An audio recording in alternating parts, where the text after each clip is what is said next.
second. Let's see, there it is. Hey, hey.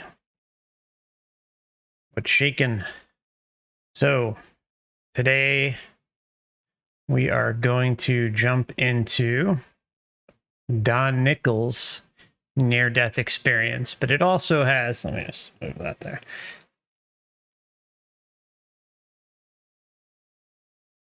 It also has some other elements involved with it too, which makes it a more unique one. It's got premonitions to Don from his wife. It's got after-death communication, and it's got a orb-like anomaly, apparition, I guess you can call it, in the form of a dripping and pulsating fire anomaly. And yeah, so it's, and I mean, the big part is that Don asserts his free will. He's among a group of, I believe, 3 entities. And he's saying, I'm not going back. They keep saying, oh, you got to go back, you got to go back. He's like, I'm not going back. I'm not going back to that body. And they keep harassing him. And he says, the only way I'm going back is if Christ tells me I have to go back. Well, we all know what happens there, right? So, yeah, I know, almost Don Rickles. I know that. That's exactly what I thought too, Michael. All right, so let's get into this, my friends. Okay. It is probably going to be a longer one tonight. It's a pretty long video. I'll let you guys know, for anyone watching the replay and now, of course, in the live stream, there will be the NDE portion, and then I think the last 35 minutes are questions and answers with the crowd. So I'll let you guys know when that's the case. I also want to make you aware that this is from the IANS West Virginia meetup group, I believe. And I don't know, the quality's not the best, so you know the sync isn't too good, but it is what it is. It's a good one. So let's just jump into it. Just wanted to get that all out of the way. And here we go. Without any further speaking on that, I'll go ahead and get to the story. And I first learned of the Casey readings back in my high school days, late high school days. And when I read the book, There's a River, and I was just fascinated by it because I wasn't comfortable with the way that the churches were teaching religion, and some things in the Bible just didn't make sense to me. And I had decided by the time I was 16, 17 years old that, excuse me, I wanted to know what I should do with my life. What would be something meaningful to do with my life? And I decided I wanted to know if religion was real or not.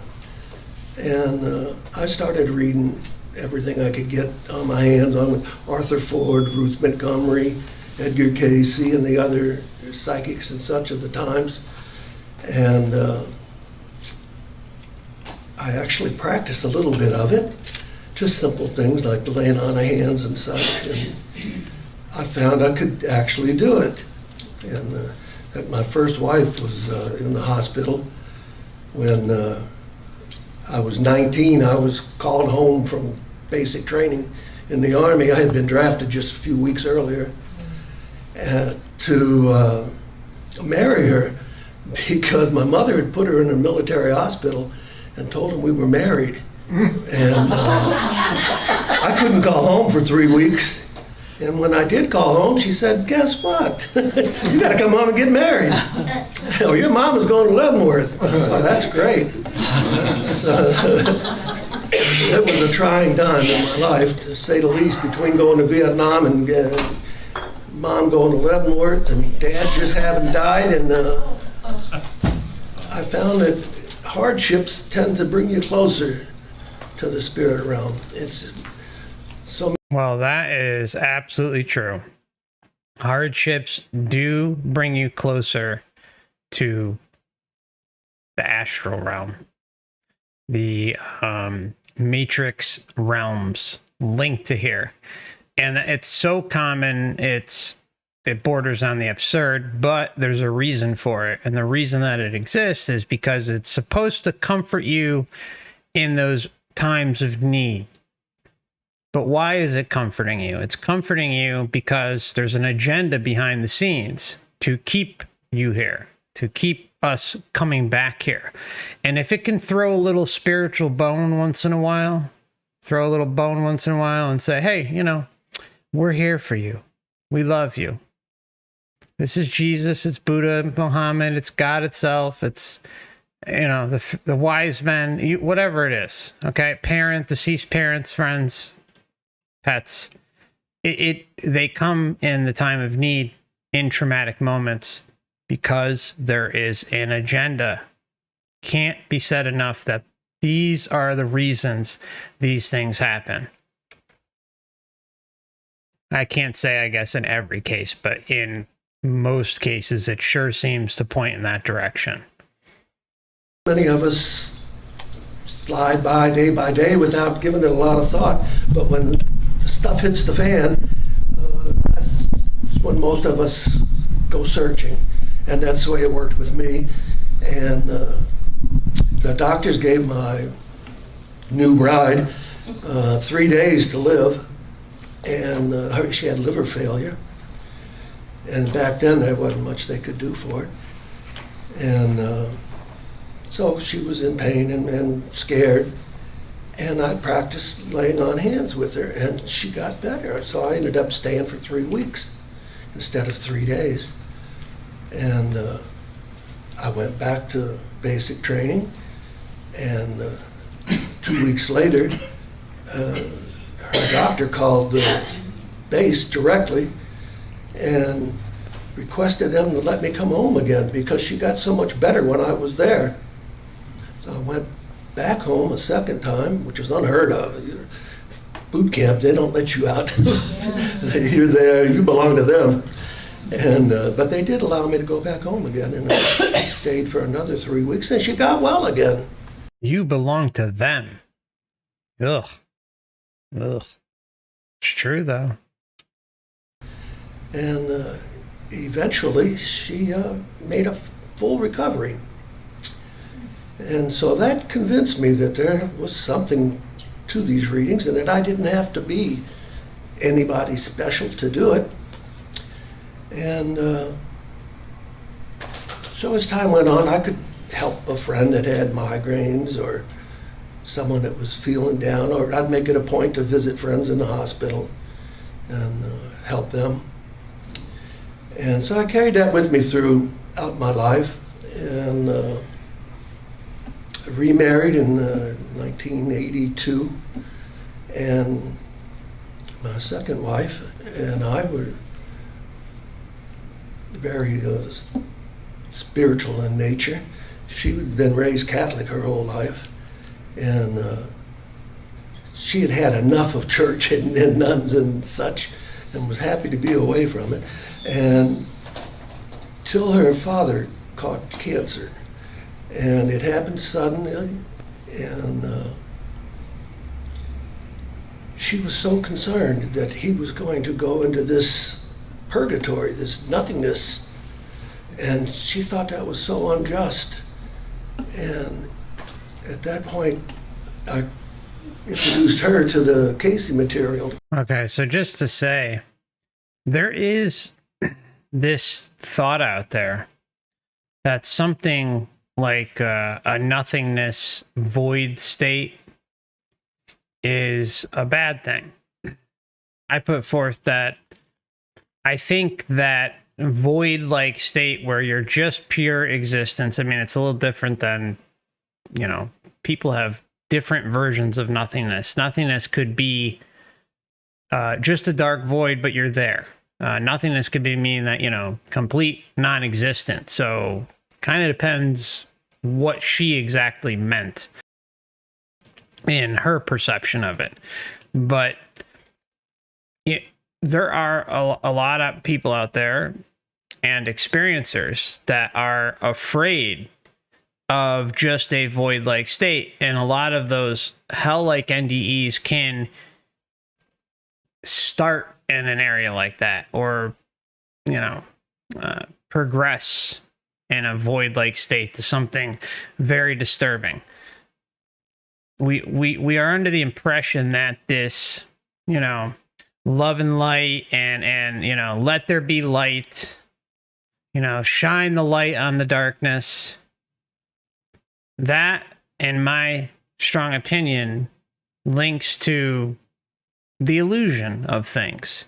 I think when you strip us down to our true essence, to its purest form, that we are just that pure existence in something equivalent to a void-like state. Now, does that mean that, that's something you want to experience the rest of your existence? I don't know.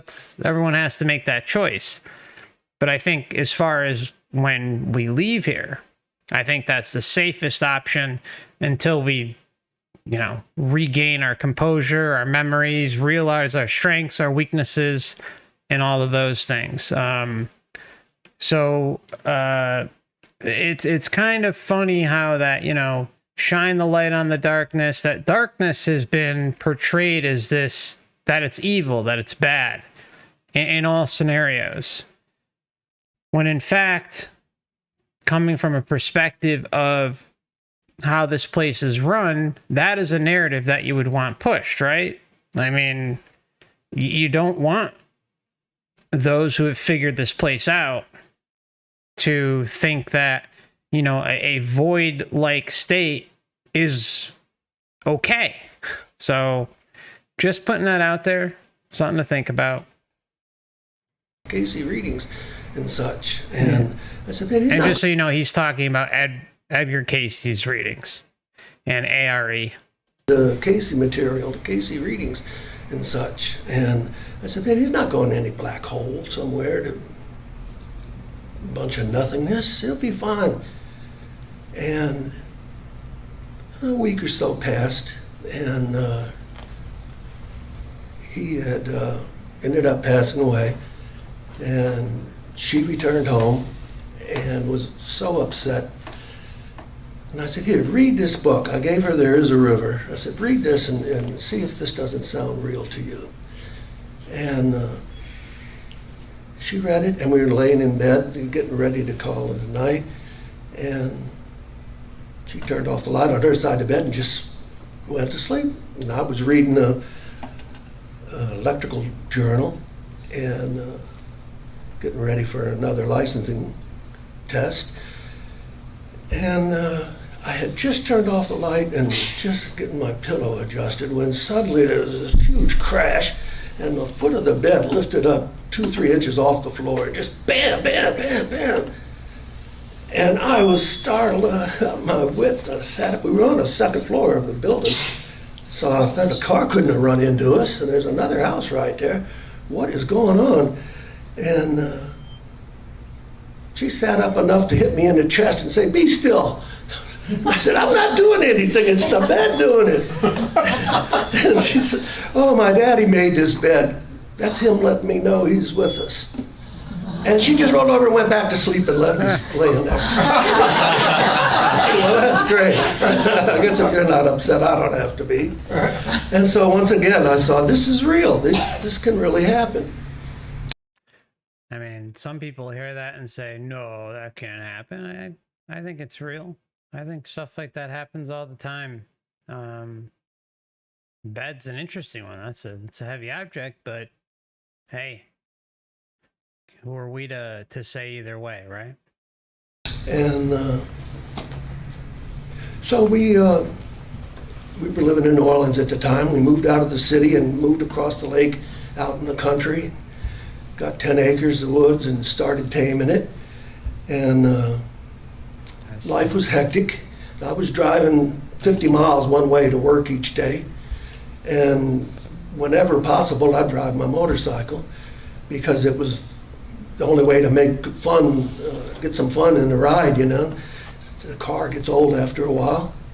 And so I rode 5, 6, sometimes 7 days a week, 100 miles round trip. And I came in one day and she was all upset. She come running out to the end of the driveway. And, oh, you're okay, you're okay. And I said, of course I'm okay. What's the matter? And she said, I just have these horrible feelings that something's going to happen to you. And she loved the bike as much as I did. In fact, she called it her baby. When her girlfriends would show them pictures of their children, she'd show them a picture of a bike. And so she loved it as much as I did, and it was just totally out of place for her to be upset like that. But she said that something was going to happen to me. She didn't say anything about anything happening to her. And she wasn't afraid to get on the bike and ride. Okay, so right now we're obviously looking at a premonition. So she's feeling something. She's got some sort of inner knowing. Something's not right. And so she loved it as much as I did, and it was just totally out of place for her to be upset like that. But she said that something was going to happen to me. She didn't say anything about anything happening to her. And she wasn't afraid to get on the bike and ride. Okay, so let me just say that if this type of scenario presents itself in your life or family, friends, take it seriously. It is a sign when you hear things like this. Now, where this kind of goes is a little different than probably many of us would expect it to go. But the point is if something like that pops in your life, please take it seriously. It can't be stated enough how important that is. So it's like an early warning system, especially for people like us. You know, we want to make sure that we're working on our sovereignty and liberation and getting our ducks in a row when something like that maybe does come across our lives. So that's all. Just saying, you know, these things can play out different ways, but most of the time, if a loved one's coming saying, you know, I'm really concerned, you know, I feel like something's going to happen, please take it seriously. I know I'm repeating myself, but it's for a reason. It's crucial. Anything happening to her, and she wasn't afraid to get on the bike and ride. So this happened. This went on for 2 or 3 weeks, and I finally told her, I'll park the thing until you get past this, okay? And we had discovered a little tiny church in Manchac, Louisiana, which is, oh my gosh, the church is no bigger than this room as far as the seating capacity.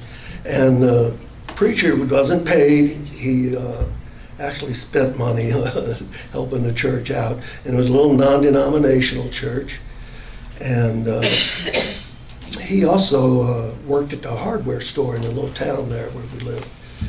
And every time I'd go in there to buy something, he'd go, when you coming to church? So we decided we were going to go back. We had been there once before.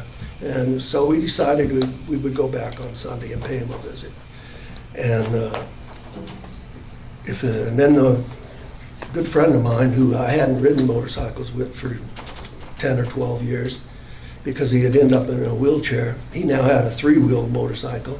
And a lot of friends were getting together and we're going to take a ride around the lake. That's about a 140-mile trip after the St. Patrick's Day parade. That was the plan. So he called up and asked if we'd go with him, and he was really looking forward to it. And I said, well, we were planning on going to church. So I'll tell you what, if it rains, we'll go to church, and if it doesn't, we'll take the ride with you.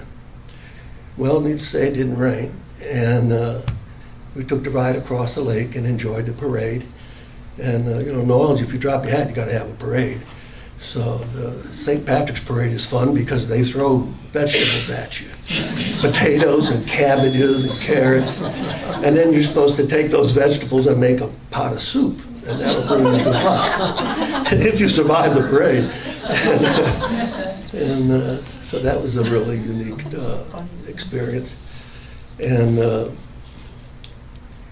everybody got their children together afterwards and their barbecue equipment and such.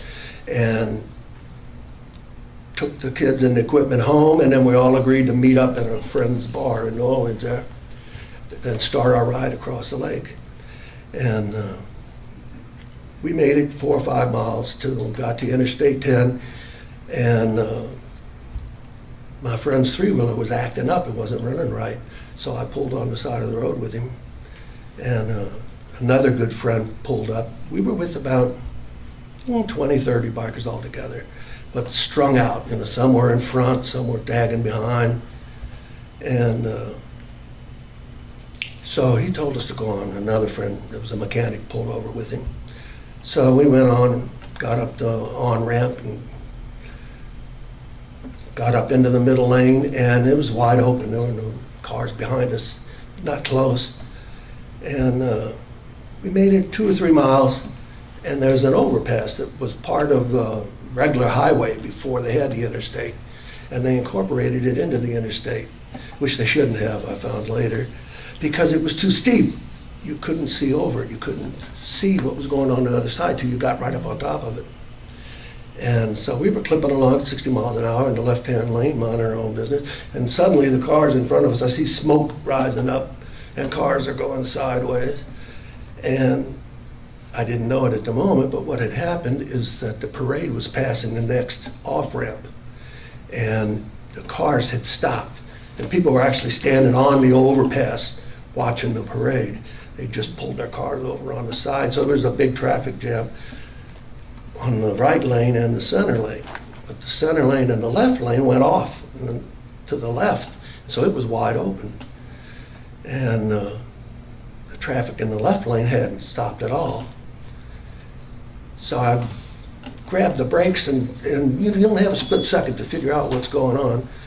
And I see that the car in the center lane has their brake lights on, and they're right up on the car in front of them. And at the same instant, I see their wheel turning, that car wants to come over to that left lane. And so in the split instant, I said, I can't stop this quick, and I can't just stop in the left-hand lane. And there's no shoulder because of that being an old overpass. And it's just a concrete railing, if you call it that. It's a little more than knee-high. And so I downshifted it and gave it to gas and said, let's get by before that car can get enough space to take the left lane. And we made it, I thought, we made it until the last 2 inches of the back tire. And that car came across and pinned that tire against that big curb. And the bike roared up and then went to fall over to the right. I threw my leg down and downshifted and got it back up, and my heart was in my chest. And, it was the strangest sensation. It's just the moment that car pinned the bike like that, it's like my soul self left me, and I didn't experience the wreck itself. Okay, so that's, that's common. It's the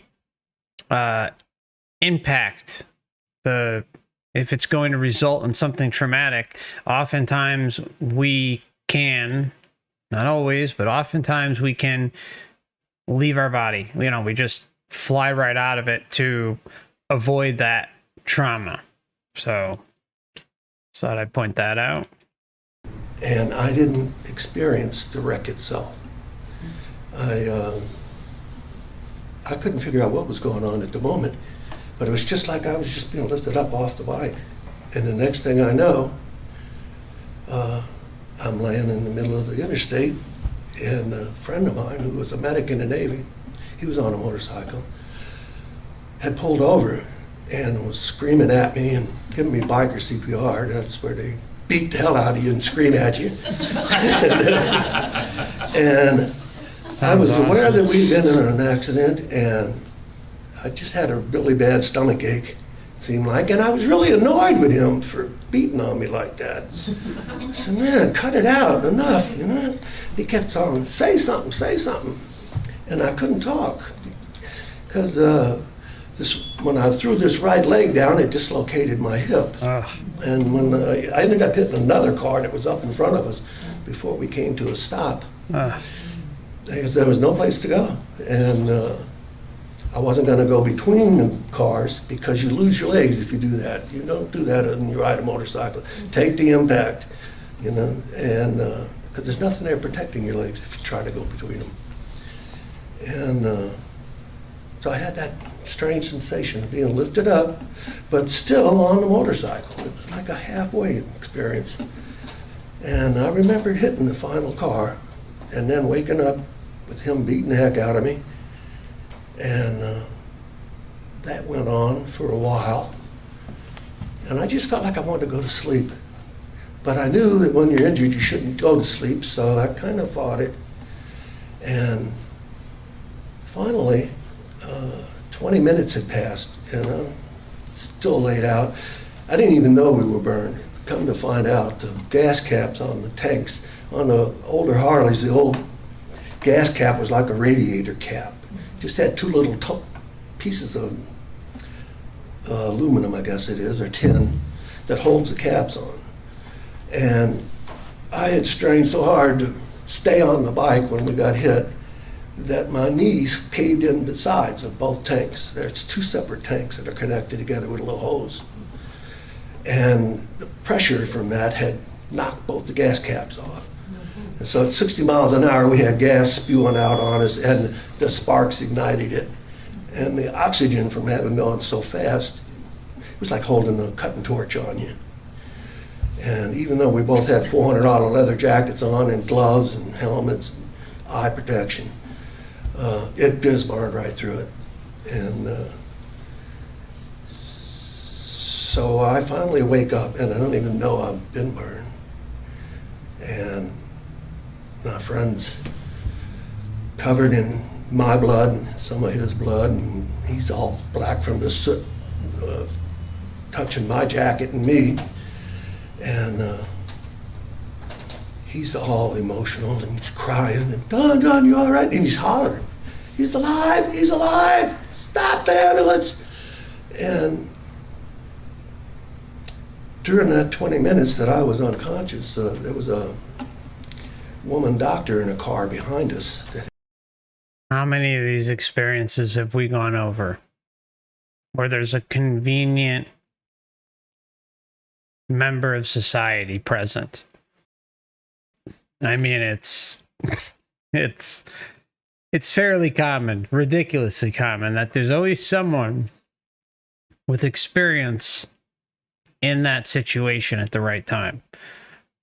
You know, that's awesome for him that he got the medical attention and at least, you know, at least something to help him in the moment. But, you know, I can't help but think, you know, as I listen to his story and as you listen to, or even just think about all the different things that happen here on Earth, the suffering, the pain, the absolute disregard for the system that developed this whole experience, the complete disregard for how poorly designed the human body is. And we all know why that is. You know, it's not our first rodeo, but there could be people that come in and are just kind of seeing this. It's poorly designed on purpose and engineered for suffering. And as I'm listening to him, you know, it really bothers me to hear that. And he's just one example of many. Think about all the things that happen to children and everyone here around the world. The amount of suffering that goes on. And people are going to come and tell me and tell you that God is love, that the person or the entity that created this place is all out of love. Well, let's just be honest.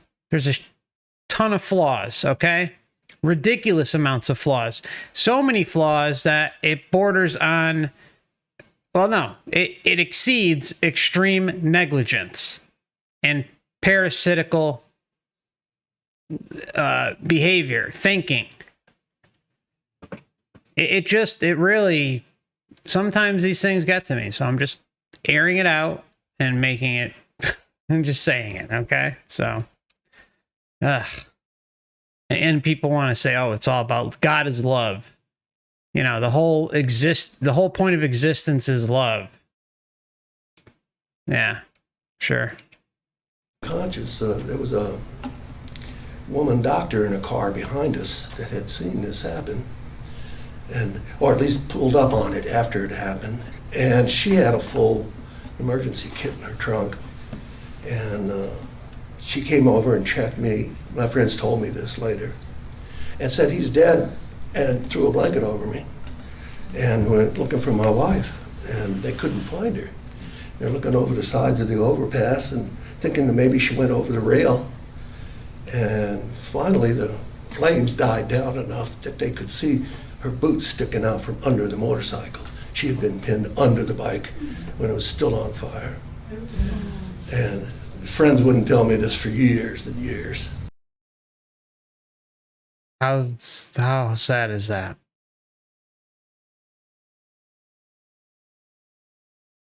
This things like this whole thing that's going on in this realm is the reason why I do these videos. Because I'm so sick of it. So sick of it. Pain, suffering. People gotta wake up. It's time to wake up and stop sugarcoating this reality and pretending that it's something that it's not. And that, you know, what's going on in the astral when we leave here is any different. It's the same group of parasites that control this place, that are running the afterlife. And that's why we got to finally put our astral boot up their ass and say, we are going to take control of ourselves through sovereignty and liberation. We're not even going to deal with them. But the point is it's time for us to stand our ground and say enough is enough. Remember, we come here lifetime after lifetime with our memories wiped.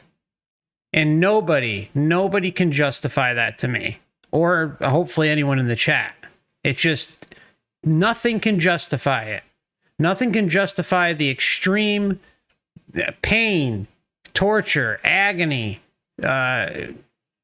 depression, anxiety, the horribly flawed design of this body and how it coincides with this realm. No one can justify it. And if they are, they just got Stockholm Syndrome. That's it.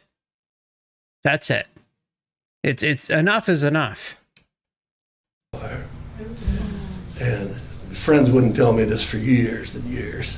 And finally they did.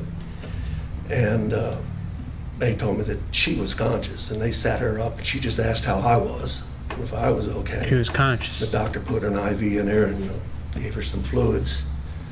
And so when the ambulance arrived, they put her in it, and the ambulance was pulling off. It had taken them 20 minutes to get there because of all the traffic from the parade. And of course, with the fire on the interstate and everything, traffic stopped in both directions. And so finally, I wake up and my friend starts hollering, he's alive, he's alive. And they pounded on the side of the ambulance as it was driving off, and they stopped it and picked me up and just tossed me up on top of the cabinets on the side there in the ambulance. And off we went. And I missed a funny part of this, kind of funny. My friend didn't think it was funny at the time, but the friend that had been giving me this biker CPR, him and his wife were talking about getting a divorce. And all day long, I had been hounding him to come out and see me where I lived out in the country and spend some time with me, and, you know, maybe y'all can work it out and not get a divorce and all. And he kept telling me, the heck with you, Don, get away. I don't want to talk about it. I don't want to talk about it. And he didn't put it that politely, but he didn't want to hear it. And so he kept telling me, you know, up yours, Don, leave me alone. Up yours. So I opened my eyes finally, and his tears are falling in my face. He said, say something, say something. I said, up yours, Dave. I don't know where that came from, but it still doesn't let me live that down. And, it just seemed appropriate at the time. And, I'm kind of glad I got that last laugh in, because it'd be a while before I'd laugh again. And So I woke up in the emergency room there at Charity Hospital in New Orleans, which has got the best emergency care unit in the entire South. You know, that's where the president would go if he were shot or something in New Orleans. And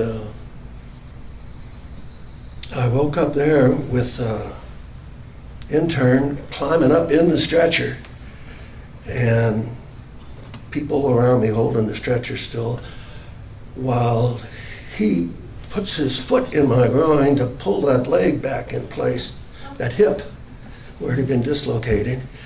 Someone forgot to tell him that my bladder had been ruptured in the process of this wreck, because that post sticks up that holds the handlebars, and somehow I managed to rip my bladder in half without breaking my pelvis. So I wake up to that sensation, and that was rude. That sure woke me up. Boy, that sounds awful. Imagine waking up to that. But God loves you, right? The Matrix parasite that runs this, or parasites that run this place, they love you. Everything in the astral is about love. And, you know, everything's a learning experience here, right? Right? Yeah, sure. Woke up to that sensation, and that was rude. That sure woke me up. And once they had me stabilized, that put me up in the emergency room. And I didn't even know I'm burned. I know. This poor guy. I thought just my leg was my hip was dislocated. Ugh. So after 8 or 10 hours in the emergency room, in the operating room, I woke up, and one of the doctors is fussing at my family members, telling them, well, if you don't tell him, I'm going to tell him, but someone needs to tell him. And what he wanted them to tell me was that my wife had died. And so they told me that, and I just didn't want to live myself after hearing that. And they kept me there in New Orleans for 2 days, and then flew me in a little small plane, my mother and I and a nurse and the pilot, to Houston, Texas. And from there, took me by ambulance to Galveston, Texas, to John Seeley Hospital burn unit, which is one of the best in the country. Thank goodness, because I was going to make them work hard. And mother told me many years later that that trip to Houston was horrendous, because the plane wasn't really equipped for someone in my condition. It just had a piece of plywood with a belt across your waist to hold you in place, and they hit turbulence, and I was hanging off the side with just that belt holding me up, and she can't undo her seatbelt. They won't let anyone else undo their seatbelts. So no wonder I woke up feeling so rough when I got to that burn unit. Just imagine, you lose your wife, then you're tossed on a wooden board, strapped into a plane. His mother is present and can't really do anything to help comfort him.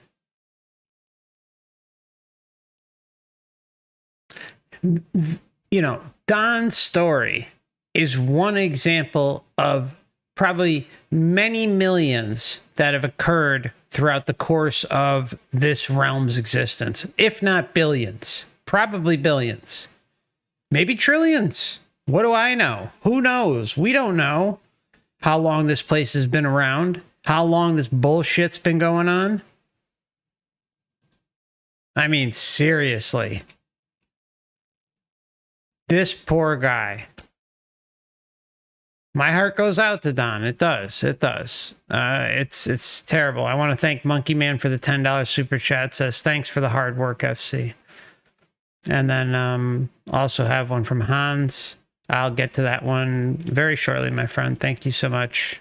Just want to keep the flow going. And immediately they ran me in the elevator, took me up to the second floor, and gave me a big old shot of painkiller. It's a combination of different medicines they give you. They don't give you one particular medicine. And I thought, oh boy, finally here I can relax now. Well, not quite. The first thing they did was take me into a big room about the size of this one with 2 huge bathtubs in it. And they looked about as yellow as that wall back there. and they're full of Clorox, bleach, and water. That's it, just bleach and water. But the bleach is so heavy that it colors the water. And they took a scrub brush like you'd scrub your tires with, and they scrubbed all that burnt skin off. And now listen, talk about the most barbaric shit you can think of. I'm sorry, like this is one of those streams where I'm heated. Okay, this is why I don't like to cover the hell-like NDEs too much and things like that, because when I hear things like this, it's difficult to do a stream. It is, and not just really speak my piece loudly or yell or swear. Imagine going through what he went through. Get into a horrific accident, lose your wife, get thrown on some wooden board, stuffed on a plane with a belt over with mom present, show up, got to get burn skin graft things done or whatever it is. Just imagine, this guy has been through absolute hell. Absolute hell. And he's still here, standing up before us and sharing his story. But if this one story, I mean, just think about the childhood slavery that goes on to make our bullshit electronics and all these other things that we have. All this stuff that I have to talk to with you today, guess what? It was made from child slavery. How the hell else can I get it? You know, let's just be honest. We're all involved with this stuff because that's what's been given to us. Again, his example is one of many. Think about all the stories we don't hear about that go on out here in this realm for eons and eons. All right, I'll stop. Don't support the the big clothing stores. Buy secondhand. Go to Salvation Army, Goodwill, go to consignment shops. Don't support these things wherever you can. It's unavoidable to many extents, but you can at least cut off some of the suffering by not supporting ridiculous, parasitic, slave-minded companies that take advantage of women, children, and adult and men across the world in various countries that bring us the products that we buy. Again, one example. See, that's one example. And think, this guy's sitting there and trying to just get better, and he's being tortured because of the frailty and horrible design of the human body itself. Wake up. It's not love and light. It's just not. And I'm sorry, I'm pissed today. Sorry. Just one of those days. So you're going to get maybe a little bit of a different side. they looked about as yellow as that wall back there. And they're full of Clorox, bleach, and water. Clorox, bleach, and water. Clorox, bleach, and water. Clorox, bleach, and water. Boy, our medical system is thriving, isn't it, my friends? Boy, couldn't have thought of anything better than that, right? And they're full of Clorox, bleach, and water. That's it, just bleach and water. But the bleach is so heavy that it colors the water. And they took a scrub brush like you'd scrub your tires with. And they scrubbed all that burnt skin off. Poor guy. And that was when I realized that I had burned 85% of me. And 55 to 60% of me was third degree, so I didn't have any skin there. And where I had been burned, it just looked like charcoal, just like a hunk of meat that had been left on the grill. And when they hit me with that brush, it was the strangest sensation. It was like my energy from my chakras, from my groin right up through my spine and out the top of my head just exploded. And it's like I had the biggest orgasm I'd ever had in my life. So confusing. And thank God I was able to go unconscious. I woke up about an hour or so later. And see, the saving grace is that he went unconscious. That's the saving grace. That's the positive. Thank God. And then he wakes up, probably in horrific pain, applying bleach and scrubbing wounds off of his fragile skin that's been burned. Come on. I was able to go unconscious. Yeah. I woke up about an hour or so later. Unbelievable. And woke up to my one nightmare that I had in life. And that was to be Poor Don. in a hospital on life support and unable to talk or communicate. And because my lungs had been scorched from the flames and the gases, they had to put me on a ventilator, get my lungs blown back up like they should be, cleaned out. And I thought, oh, this is my nightmare. Here we go. Life support, I'm a vegetable. And they only kept me on that for a week or so and let me off. And as soon as they took me off that ventilator, I was pretty much unconscious most of the time there. Finally, when I did get my wits about me a few days later and off the respirator, my head doctor in the burn unit there, her name was Sally Absence, little white-haired lady, could run a battleship. And she was tough as nails. And she said, we're not going to beat around the bush, Don. You've been burned on 85% of your body. 55, 60% is third degree. You got a 10% chance that you're going to live. She says, and I think those 10% are worth the thing, worth a darn, but on top of that, good chance you're going to lose your right leg and your right arm and your right eye. I thought, well, that doesn't leave much of me, does it? Boy, what a stellar diagnosis for Don here. Talk about just, this guy has been through absolute hell and 10 times, a million times over. And the doctor comes in and gives him that news. I mean, really. Blue says, I'm sorry, I got to throw this in there. Blue says, not everyone is tortured on Earth, though. Some have good lives. Why do some have good lives and others not? That's a good question. And that goes to the whole life script thing. And I don't care who you are. This is really important. I don't care who you are. I don't care how rich you are. I don't care how comfortable you are in life. Everyone suffers to some extent. It's unavoidable. Some people have less suffering, more comfort than others. But when you really boil it down at the end of the day, if you've got this meat suit, you are going to suffer to some extent.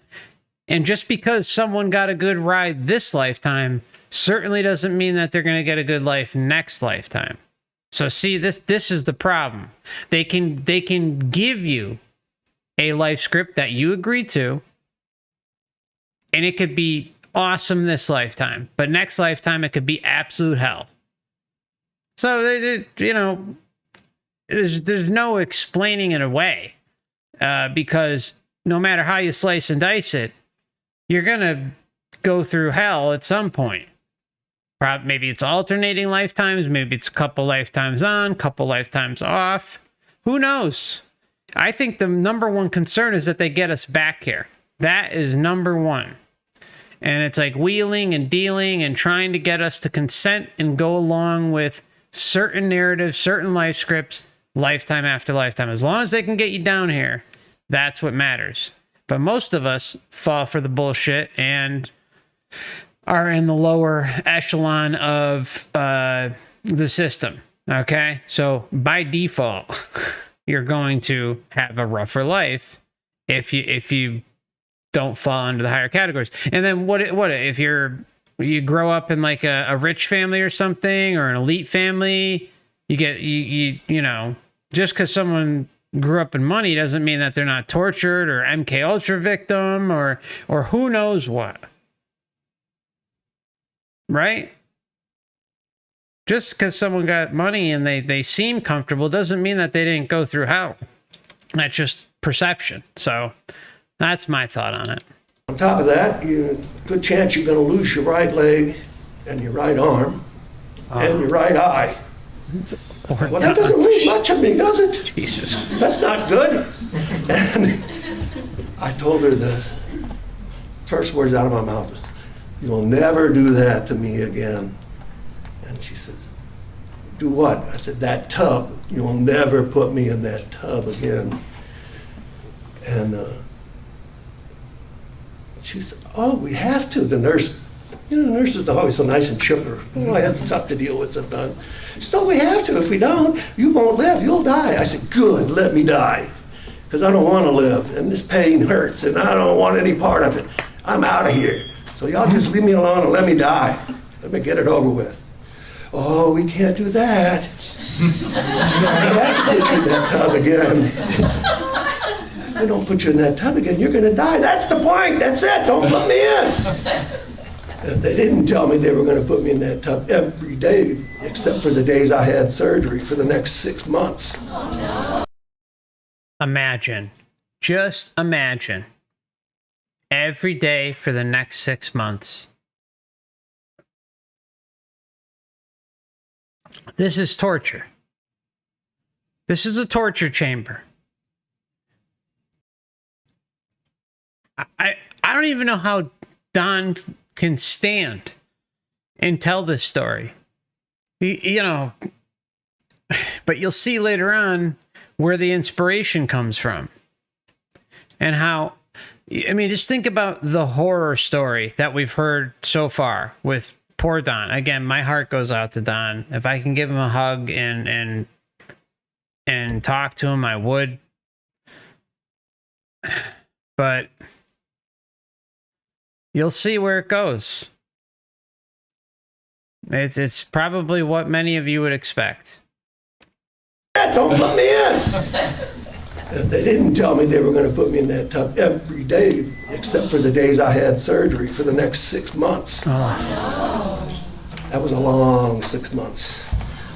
And for the first 3 or 4 months, I continued to get worse and worse from all the infections and all the surgeries. I had over 200 pints of blood that I had been given when I first learned of the AIDS virus in the blood supply. That was another bright day.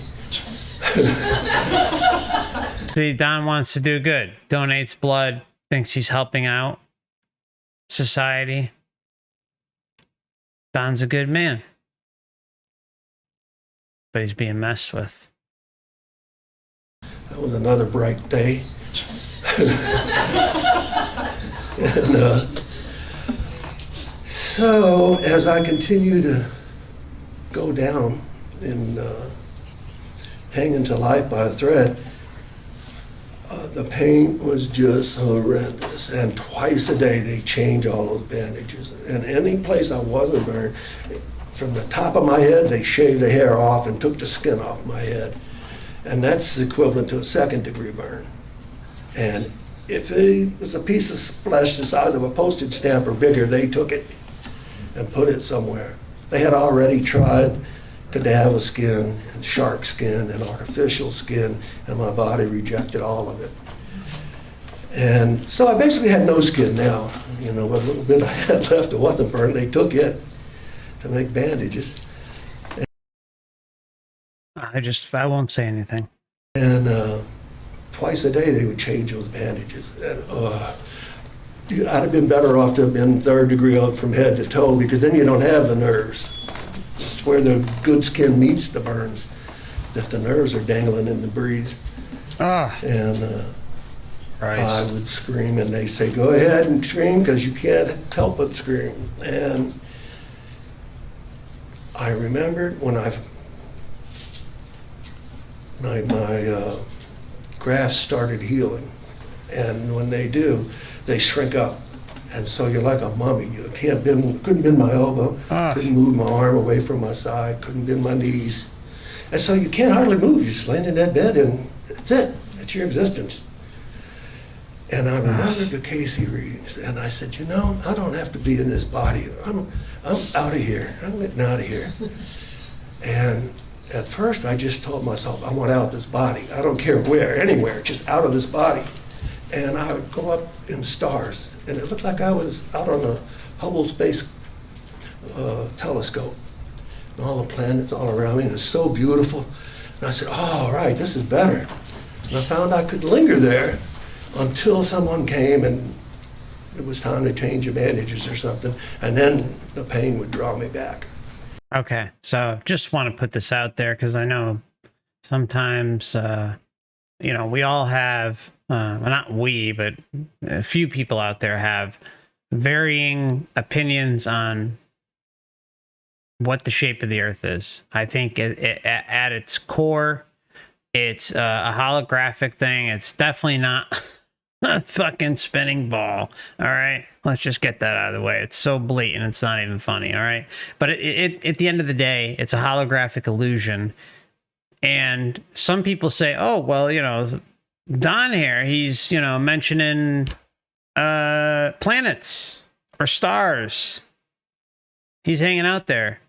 Just because planets are not, in many of our opinions, as described by the mainstream, doesn't mean that those things don't exist in the astral. And that really is important to drive home, because there are many NDEs out there who talk about experiencing or seeing different planets, okay? And in my opinion, it's all just part of the matrix makeup of this place. So that's all. So I just want to put that out there. I know sometimes, you know, gets a little out of hand with that. And it's important to drive home that, you know, these things, you know, Don, remember, belief systems drive a lot of experiences. So if you believe, you know, the way things are presented on Earth are as described overall, then the system is going to give you something to resemble that, something to connect to. And it does that by design. And the reason for that is to obviously suck you in, to give you confirmation bias. But at the end of the day, you strip it all down, take it down to its core. It's, in my strong opinion, a holographic illusion. It's a system of deception and trickery that is customized to the individual. And we're going to even get into that a little bit later with something that Don says. And you can even refer to some of that in the description tab as well. So let's roll. And I found I could linger there until someone came and it was time to change the bandages or something, and then the pain would draw me back. And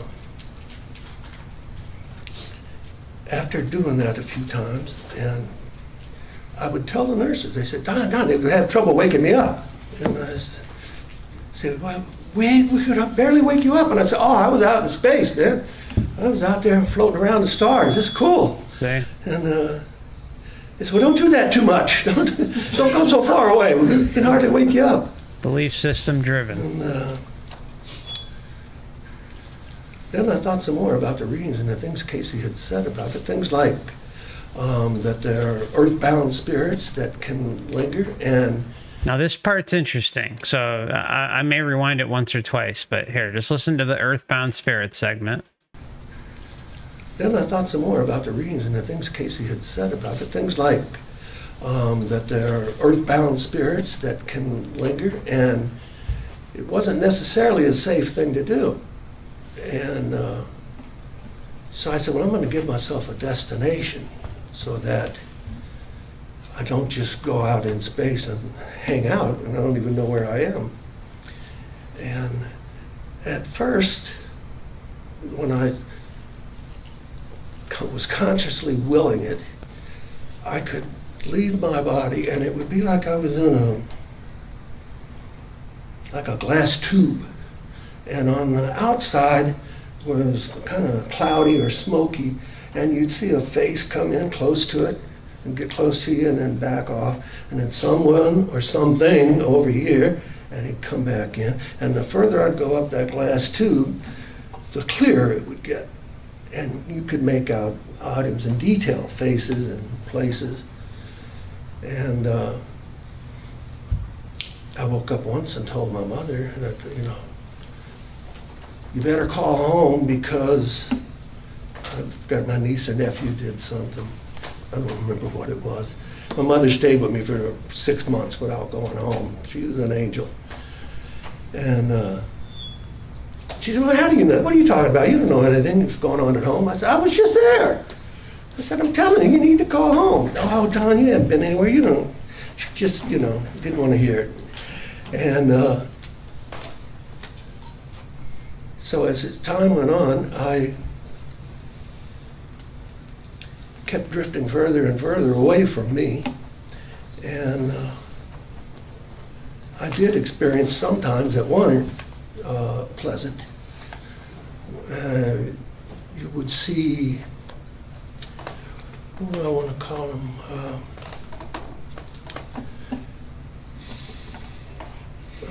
Spirit beings that willed themselves into these crazy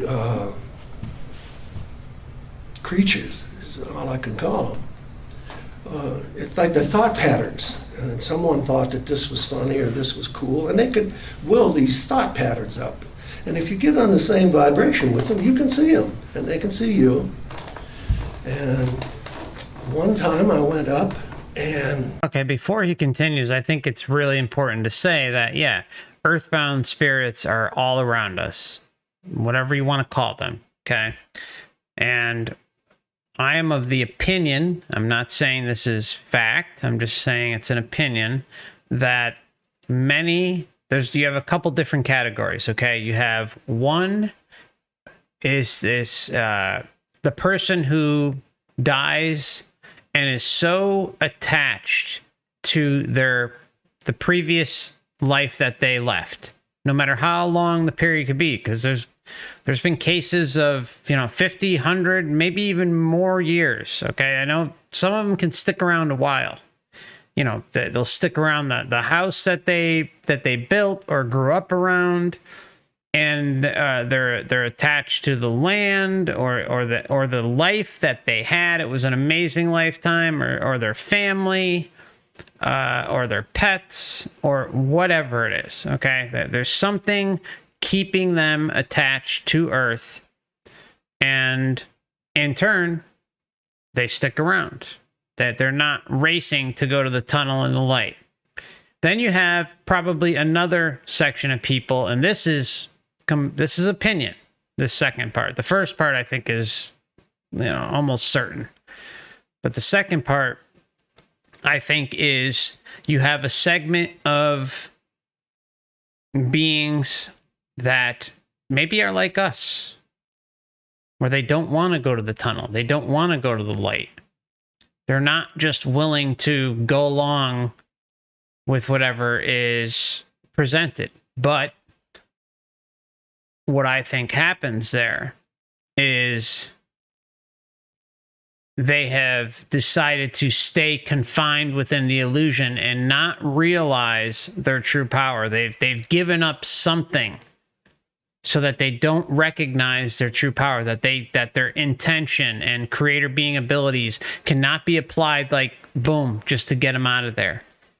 I seriously think that's what's going on. So you have those two different things happening.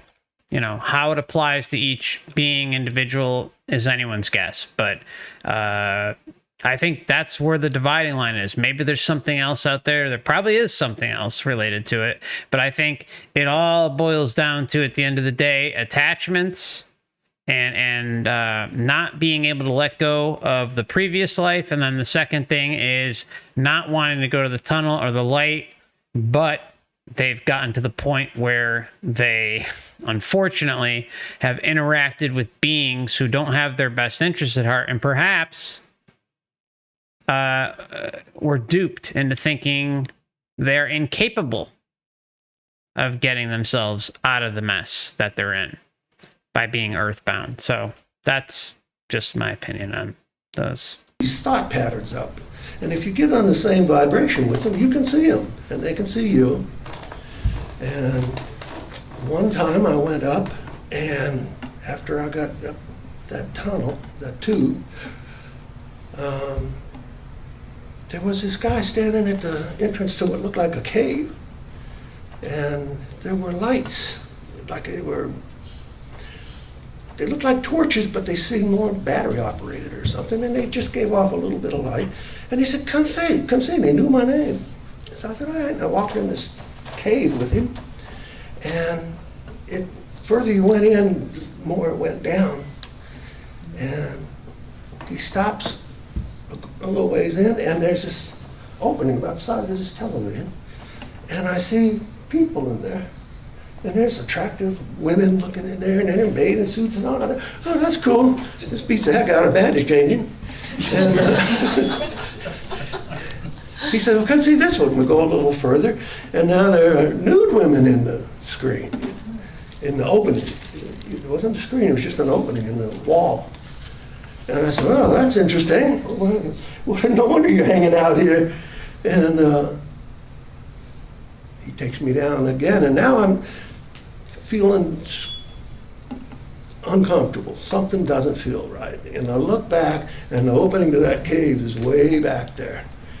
And as I'm going down with him, I'm looking back over my shoulder, and he stops in front of another opening like that, and it's people in there like an orgy having sex and all. And I wanted to get away from him, so I said, I'm going to jump in there. He said, oh, no, you can't jump in there. You can just watch. You can't participate or anything. I said, well, that's no fun. No, I think I'm going to leave here. I didn't want him to know I was feeling as nervous as I did. And sure, I Don. pulled away from him. He had grabbed me by my wrist, and I pulled away from him, and I looked at that little bit of light coming into the top of that tunnel. And when he held my arm, I turned around and looked back at it, and I saw the real him. And he had this horrendous face, like some kind of creature. And our picture someone would paint like the devil, something evil. It certainly was not anything positive. And I remember telling him, I know who you are. And I'm thinking Satan. And he said, don't go. And I said, no, I'm out of here. And I shook his hand off and run up to that opening. And I said, boy, I won't do that again. And who knows how close I got to getting trapped in that darn tunnel. Okay.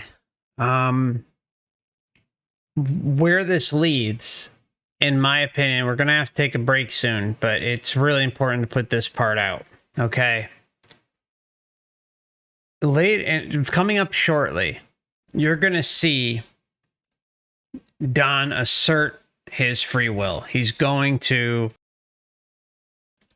basically put himself out there, draw the line about what he wants, and amongst, I think, 3 beings, and you'll see, him give it all away. He's going to give away all of his free will at the drop of a hat. Now, what I suspect happened, of course, again, this is just opinion. I think we see in this moment that we just heard, Don being handed both sides of the same coin. Okay, you have the negative, the bad, and then you have what's coming up after the break, the good, the positive, but there's still entities trying to tell him what to do, and he stands up for himself. So again, it's not easy for us to say, oh, well, imagine yourself in the foot of the feet of the system entities, that the parasites that control this place. Okay, well, what are you going to do? You would throw them the negative experience, right? You throw them something negative or scary or freaky, like a creepy looking being and orgy doors or whatever. Okay. And then you're going to have later on, the Christ figure appear. But there's still some intermediaries there that we're going to see come up in the next segment. So, yeah, so I think it's clearly, the same team playing both ends of, let's just say, duality or whatever. Okay, so hang in there for a few minutes. I'll be right back. We got a big segment coming up with the second half, and thank you for your patience. And before we go, I just want to thank Hans really quickly for his kind 10 CHF super chat. It says, "Hi Mark, hope just catch your name right. Want to say thanks to your work and vids, and I appreciate every work you say.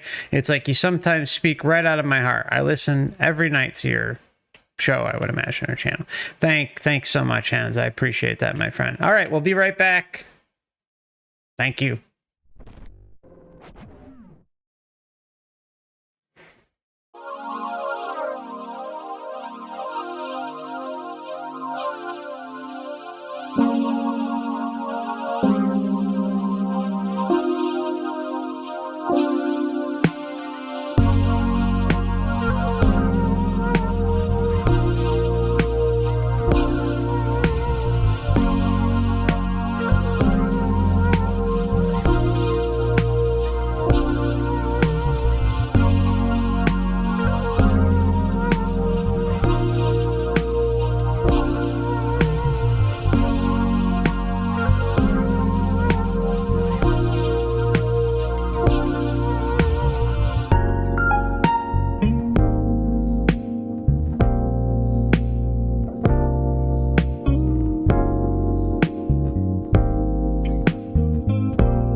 All right, so we are getting into the second segment of Don Nickles. Can't help but think of Don Rickles every time I say his name or see it. So let's get rolling into the remainder of his NDE, and then there will be another segment that's questions and answers. So anyone who's watching the replay or catching the live stream right now, I'll let you know when the question and answer period starts. So if you just wanted to hear the NDE portion and all the different experiences he had, you'll be able to check out at the appropriate time. Okay, so let's get going. Yeah, and who knows how close I got to getting trapped in that darn tunnel. And that opening. And I said, boy, I won't do that again. And who knows how close I got to getting trapped in that darn tunnel. And so things went on like this for 3 months or so. And each day I'm getting sicker and sicker, and my organs are starting to fail. And my prayer every day is, Jesus, let me die. I wouldn't do anything to kill myself. I wouldn't refuse treatment or anything. But I surely didn't want to die. I want to live. So I just said, Christ, if it's your will, let me die. Let me out of here. And I started running a real high fever, and all of my organs were shutting down. And by this point, I had learned to control my out-of-body experiences a little better, and I would go home and lay in my bed and wonder why there were no sheets on the bed and no lights, and it's cold in there, because nobody's home, And finally I realized, oh wow, they're not here. That's why there's no lights. That's why it's cold. And that was the first time that I was conscious of my presence in some place that I knew. And when I got back in my body, I told my mother that I'd been home and I was laying in my bed, and she would just laugh. So, I guess she didn't know what to say. And so I told her, I said, I'm telling you, Mom, I can go back. I can leave this body. And she said, no, you can't. You're not going anywhere. And so I said, well, I'm going to show you. I'm going to show you.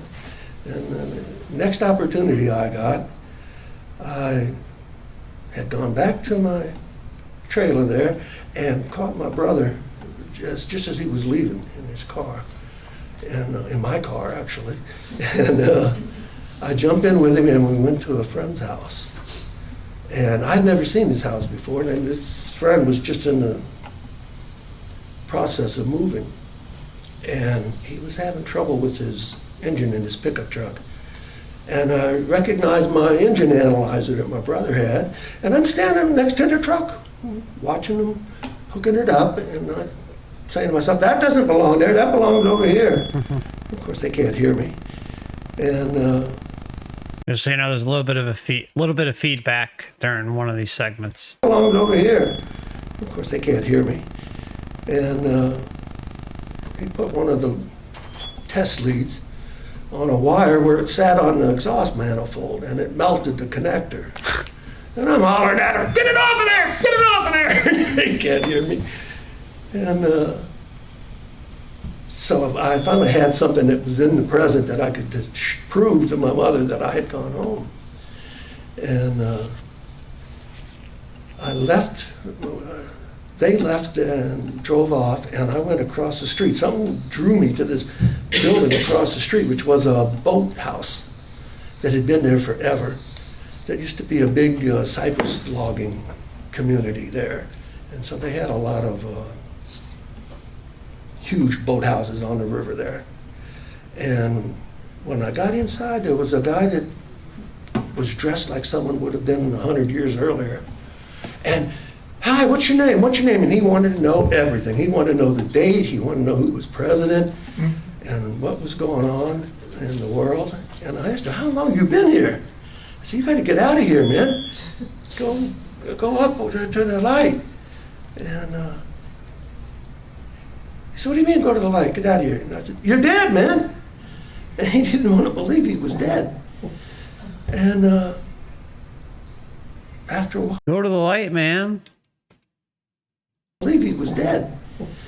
And after a while, I said, look, pal, I'm sorry, but I can't stay here with you. You know, I've got things to do. I've got to leave you. And he didn't forcibly try to stop me from leaving, but he wasn't happy. He didn't want me to leave. And that's the one thing that all of these spirit beings, ghosts, whatever you want to call them, had in common, was they were lonely. They wanted companionship. And so I go back to my body, and as soon as I wake up, I tell my mother to call home and ask him if he didn't use my engine analyzer and he melt one of the connectors. And of course she wouldn't do it because she didn't believe me, but the next day she did. And they were amazed. And so at that point I had learned. So, you know, you have confirmation through an exterior party of Don witnessing something on a body and later having it confirmed. And so at that point I had learned that when I would leave my body, I would ask Christ to watch over me, watch over my spirit and protect me. And when I would find myself in a negative environment or something where I felt uncomfortable, I would call out to Christ and say, Christ, bring me back, bring me back. And that was my way of feeling safe and protected. And so I wasn't frightened to do it. So see, right away, call out to Christ. If I'm in a bad spot here, there's only one direct phone number. There's only one bat phone to call. And Alfred ain't picking up. It's a direct line to Batman. Way of feeling safe and protected. And so I wasn't frightened to do it.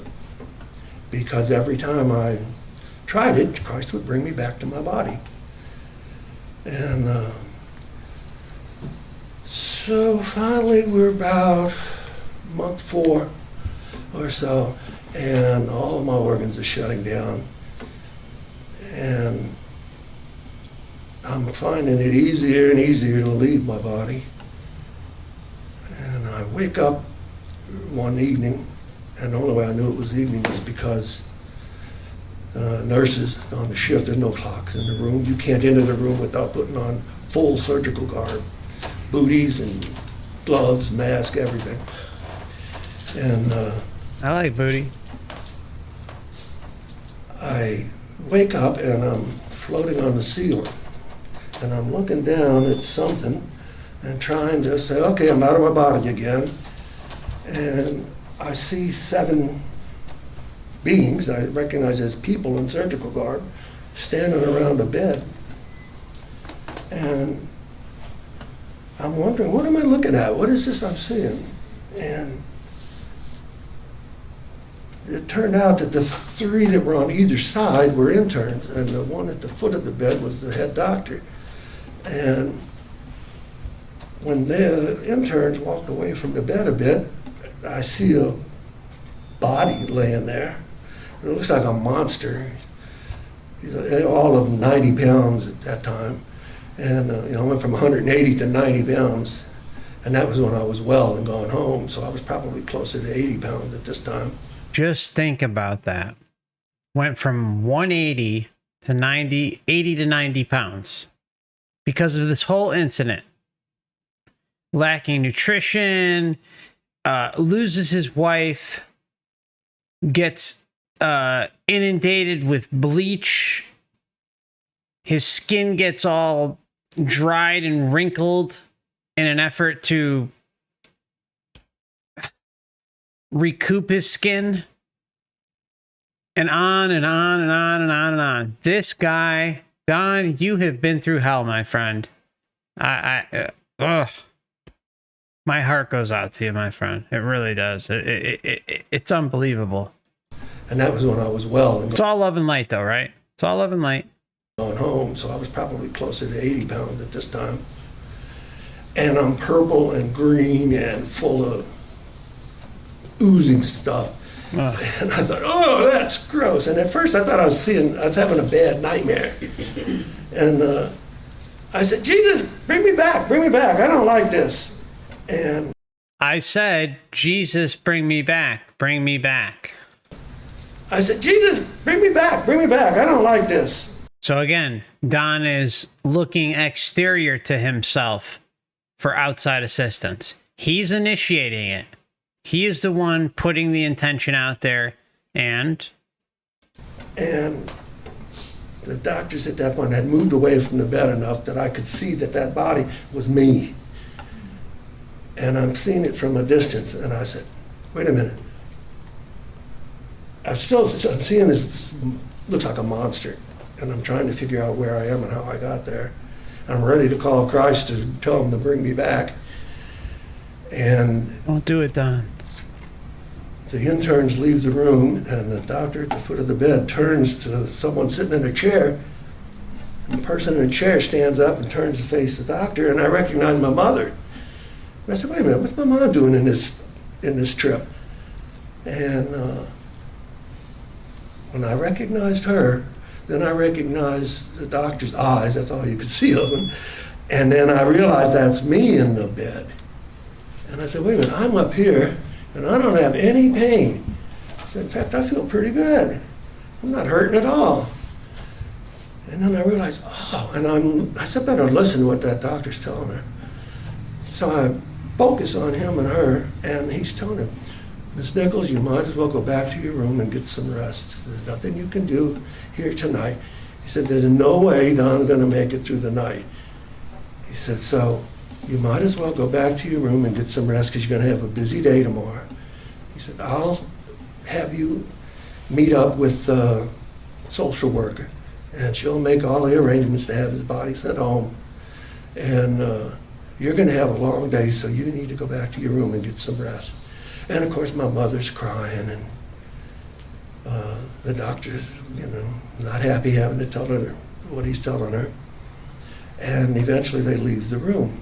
And then I realize this is it. Finally, I'm out of my body, and the body's dead, or at least it's close to it. And it dawned on me, well, this is a moment to remember. I used to practice regression, self-regression. And I made it back one time till I felt like a single cell. And then I got frightened, and my wife was taking notes at the time and remembering things that I'd said. And when I got back that small, I said, I might not be able to come back. I said, I'll get myself out of this. I'm getting in over my head. And I remembered that. And it startled my mother, because I was telling things that happened when I was 2 and 3 years old, a year old. And my mother couldn't understand how I was able to tell my wife about those things, because she was writing it down as I was saying it. And so one of the things that I used to do in regression was that if I had lived before, then I must have died before. And if I died before, then I should remember that. That should be an event, something you would remember. And so I said, okay, I'm about as close to dying as I've been. And the doctor even says so. So this is it. I'm dead. This is the life of Don as he knew it. And so this is an occasion, and you should remember this. And I was happy, because I didn't have any pain.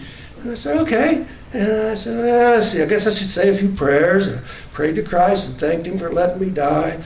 I prayed for my mothers and my wife and brothers and sisters and everyone I could think to pray for. And then I looked up. I'm ready. Nothing happened. Okay? I must not be doing something. There must be something I need to do.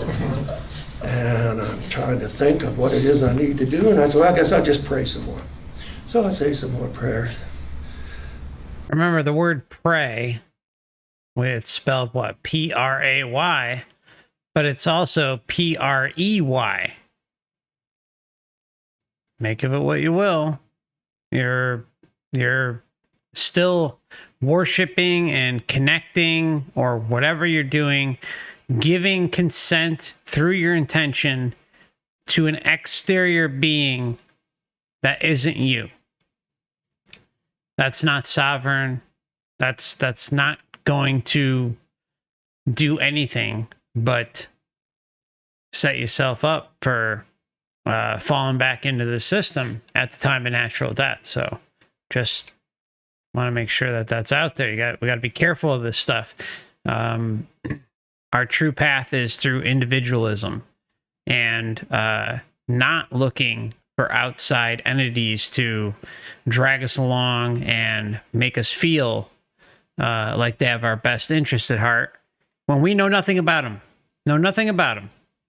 You may feel like you know something about them because of things that were learned while you're here, but really in the long run, you're shooting from the hip. You're blind. You come here under the veil of forgetfulness, not knowing where you came from, why you're here, where you're going, and yet there's some sort of level of trust for something that you have no recollection about, decides to only make itself present on brief occasion, usually through trauma. I mean, you could see how this can lead to a setup job and vulnerability, because, again, seeking exterior to yourself is a big problem. And all I say on this channel is that, hey, let's just go our own way and do our own thing with sovereignty and liberation as our driving force, because it can't hurt. Look, if God or Jesus or whoever is there for you, he's not going to care if you take a little time to yourself and get a lay of the land when you leave at the time of natural death. Now, do I advise sticking around? Absolutely not. But, I mean, at a minimum, don't rush into things, at a minimum. And, you know, we're not going to get into the whole process. And then I looked up. I'm ready. Nothing happened. Okay? I must not be doing something. There must be something I need to do. And I'm trying to think of what it is I need to do. And I said, well, I guess I'll just pray some more. So I say some more prayers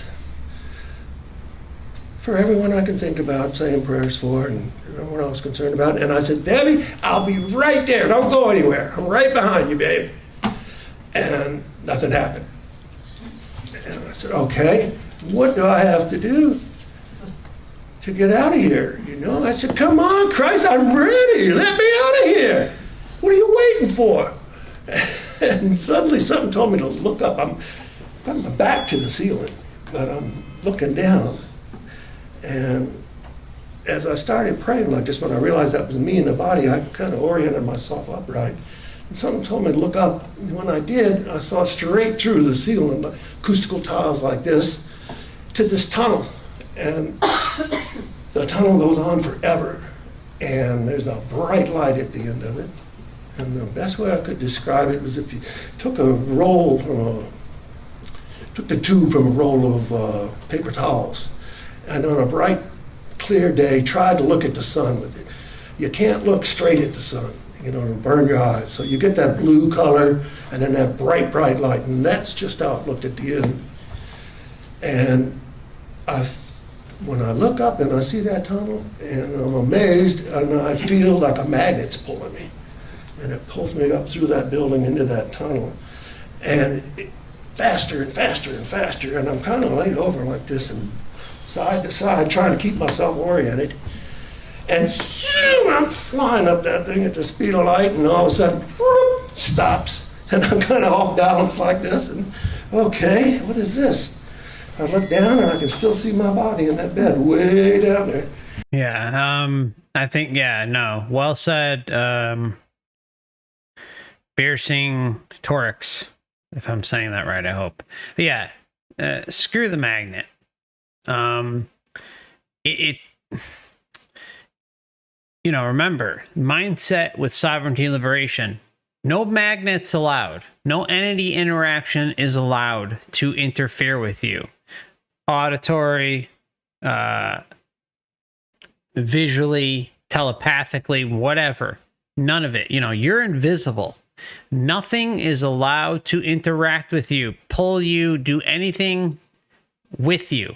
But you know, each and every one of us has to make that intention clear.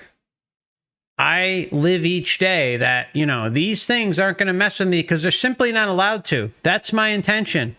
If I'll meditate on it, I'm not going to go crazy and obsess about it, but I'm not going to lie to you. I think about it regularly, daily, and just put it out there. And that's it. And I go about my day.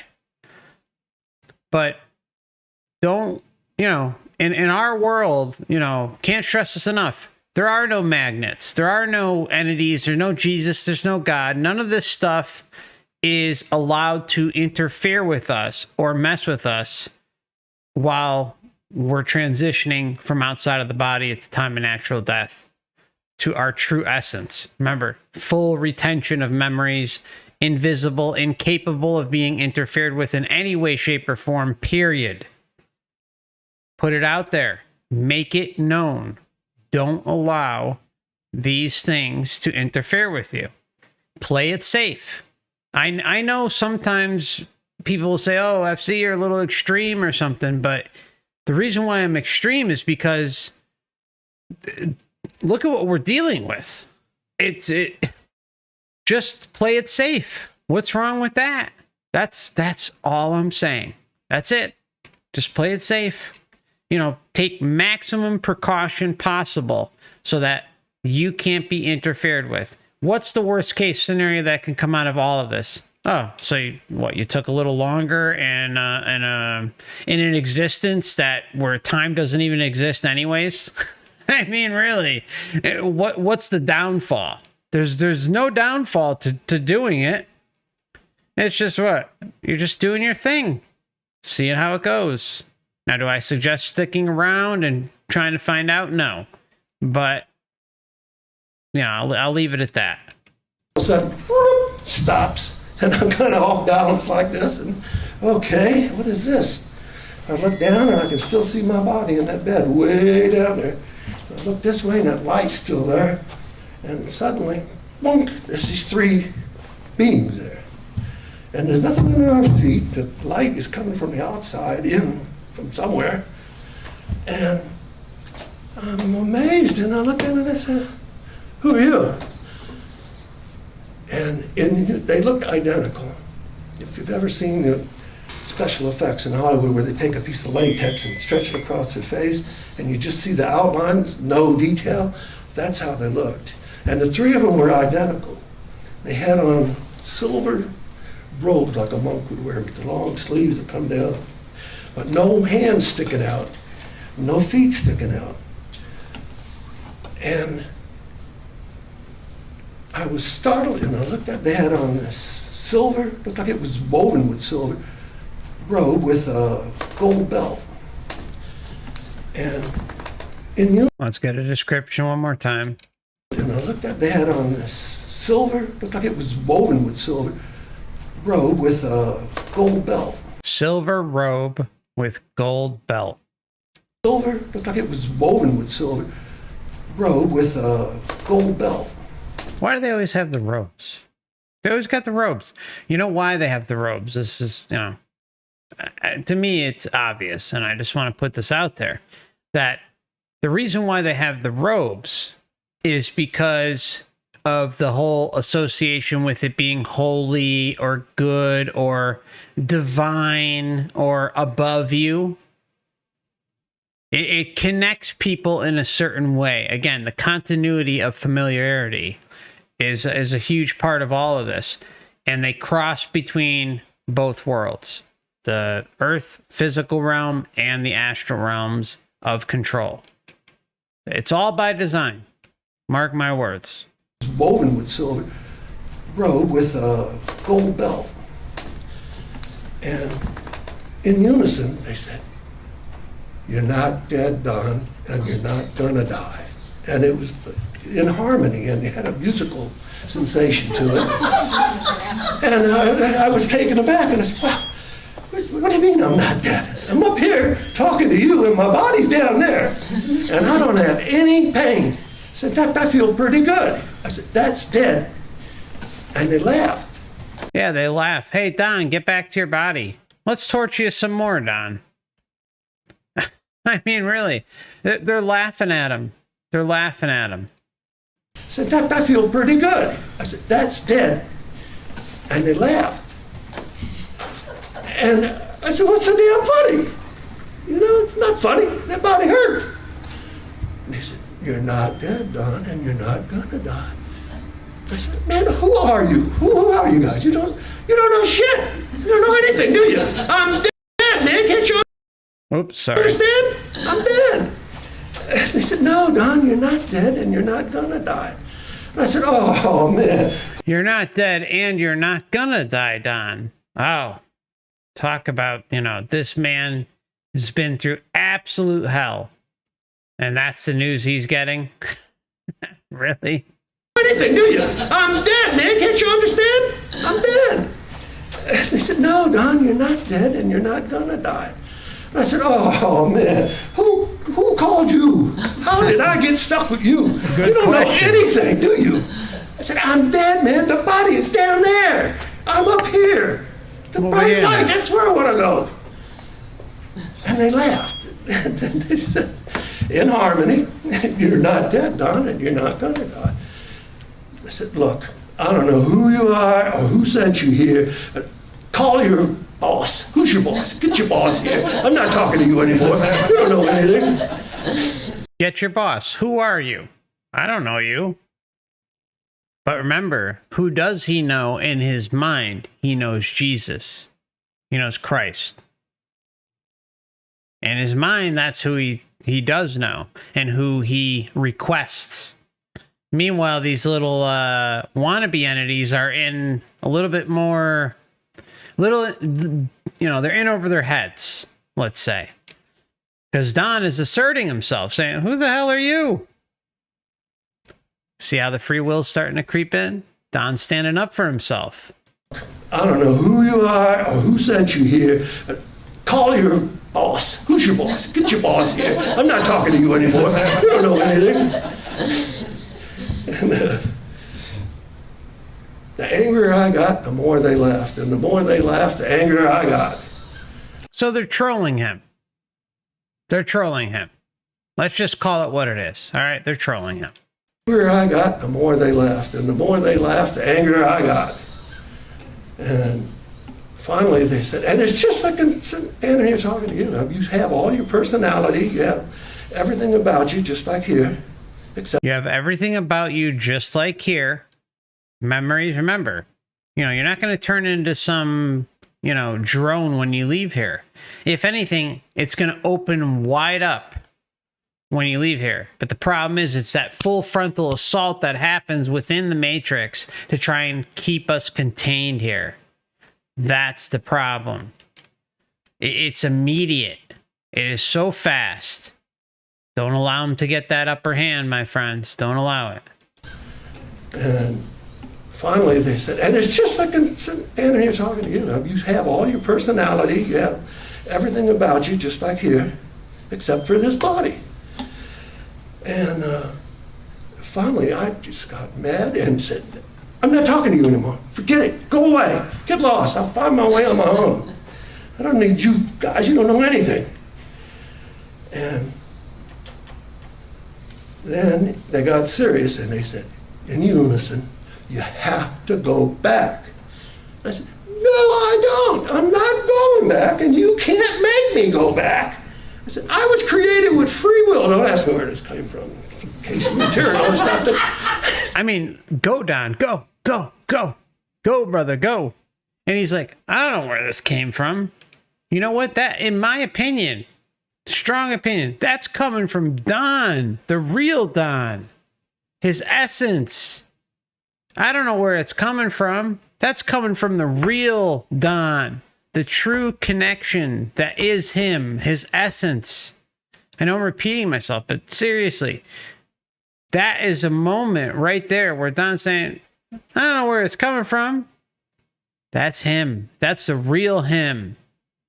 That's his everlasting self, asserting authority against these entity clowns, these hatchet men, hatchet entities trying to pull a fast one over on Don. No, I don't. I'm not going back, and you can't make me go back. Damn right, Don. I was created with free will. Don't ask me where this came from. Case of material. I was created with free will, and I'm just like I knew everything, And I have free will, and I'm exercising it right now, and I'm telling you, I'm not going back in that body, and you can't make me go back. Go, Don, go. And they laughed again, and I just lost it. I said, that's it. Get out of here. Go away. Get out of here. Go. Get out of here. Get out of here. Again, and I just lost it. I said, that's it. Get out of here. Get out of here. Go away. They started to say, you have to. I said, I know. But I'm not going back. I said, you want me to go back? You bring Christ here, and you have Christ tell me to go back, because that's the only way I'm going back in that body. No. That body hurts. No.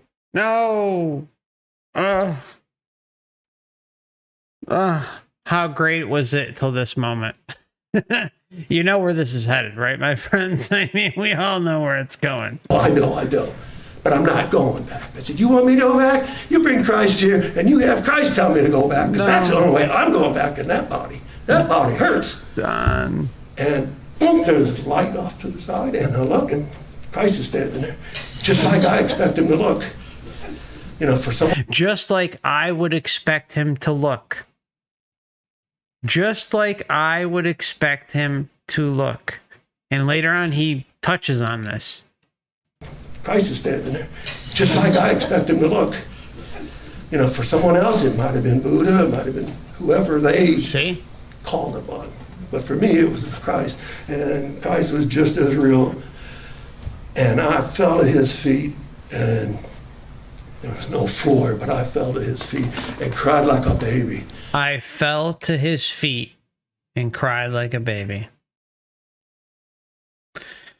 Oh, Don. There was no floor, but I fell to his feet and cried like a baby. The love emanating from him was so powerful, so overwhelming. The best emotion I could put to it would have been to be a newborn baby, just absolutely newborn. And I cried and watched my tears fall on his feet. And he reached down and touched my shoulder. He said, stand up, Don. And I stood up, and put his hand on my shoulder firmly then. He said, "Be still." And I felt all that emotion drain right out of me, as if it poured out the bottom of my feet. And I was standing there and I wasn't shaking or crying. And, excuse me, I still get a little... He's having trouble now, though, because this moment feels so real for Don, that he was dealing with who he thought he was dealing with, Christ Jesus. You see this in a lot of NDEs when it reaches a peak moment in the experience, you know, where they break down a little bit. And, you know, again, you have to feel empathy and compassion and just caring and love for Don. He's been put through the freaking ringer in this experience. But he, you know, he asserted his free will. He did it. He was there. And then he invited Christ to make the decision for him to go back. It is just, it's like a gut punch, a real gut punch. You know, you're rooting for Don. Think about it, all the horrors that he went through, only to end up giving it all away to something he thinks he knows to be true and authentic and real and loving and caring, that's looking out for him, when it's just not the case. And I felt all that emotion drain right out of me, as if it poured out the bottom of my feet. And I was standing there and I wasn't shaking or crying. And, excuse me, I still get a little emotional thinking of that. And Christ said, "What's the matter, Don? You don't want to go back?" I said, "No, Jesus, I don't want to go back. That body hurts." He says, "Well, you know, you agreed that this would happen, and you agreed to go back." Agreed. You agreed. So again, here we see consent. You know, we agree to this clown show at some point, at least when we come in here, and then they have the weapon with the veil of forgetfulness. Remember, lifetime after lifetime, not knowing where you came from, why you were here, where you were going. No recollection of your previous existence while here, with the exception of maybe a little bit of details here and there that could pop up through past life regression, or maybe some sort of traumatic experience like an NDE. A total blackout of our existence prior to coming here. If that's not the red flag of all red flags, I don't know what is. And that's the point to drive home. Like, if you're sharing these videos, or you're sharing Dan's videos from Overwatch Project, Overwatch Channel, or Wayne's website, trickedbythelight.com, remember, the nail in the coffin is the memory wipe, the veil of forgetfulness. It's so powerful. And yet, I'm not even going to get into the people who will excuse that away. That's their problem. But talk about infuriating. Really. Let's get real here. All right? We've all been hoodwinked. That's it. That's it. It sucks, but let's not make up things and make up excuses. You know, we're not here to... Let's be logical. It's logic. It's common sense. That, you know, you come here, we're born under the veil of forgetfulness, and yet we learn all this crap. We're indoctrinated with all this crap along the way, and we're supposed to just trust it. Blindly trust it. At the time of death, mind you, or during some sort of elevated, quote-unquote, spiritual experience during trauma, or maybe advanced or states of consciousness through meditation or trips or whatever. Okay? Blind trust That's ignorant thinking. No offense to anyone, but that's just us being ignorant. I was there.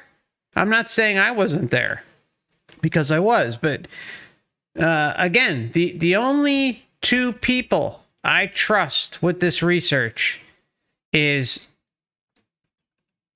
Wayne Bush at trickedbythelight.com and Dan at Overwatch Channel and Overwatch Project.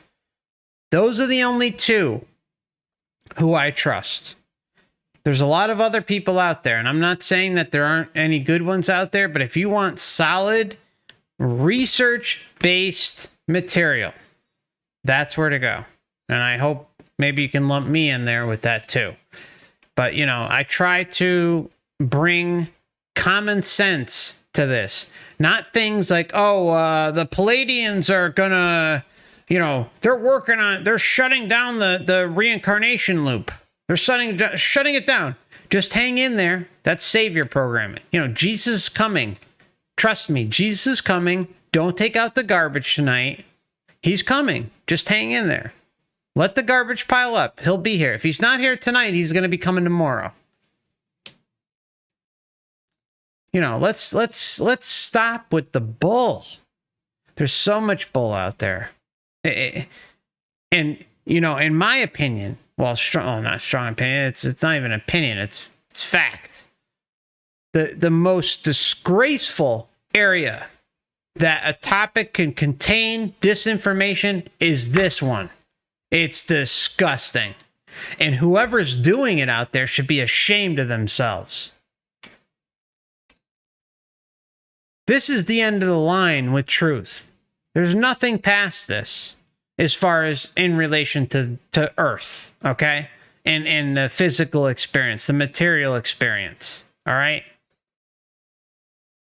This is it. This is the end of the line. The most important truth that can ever be learned while here.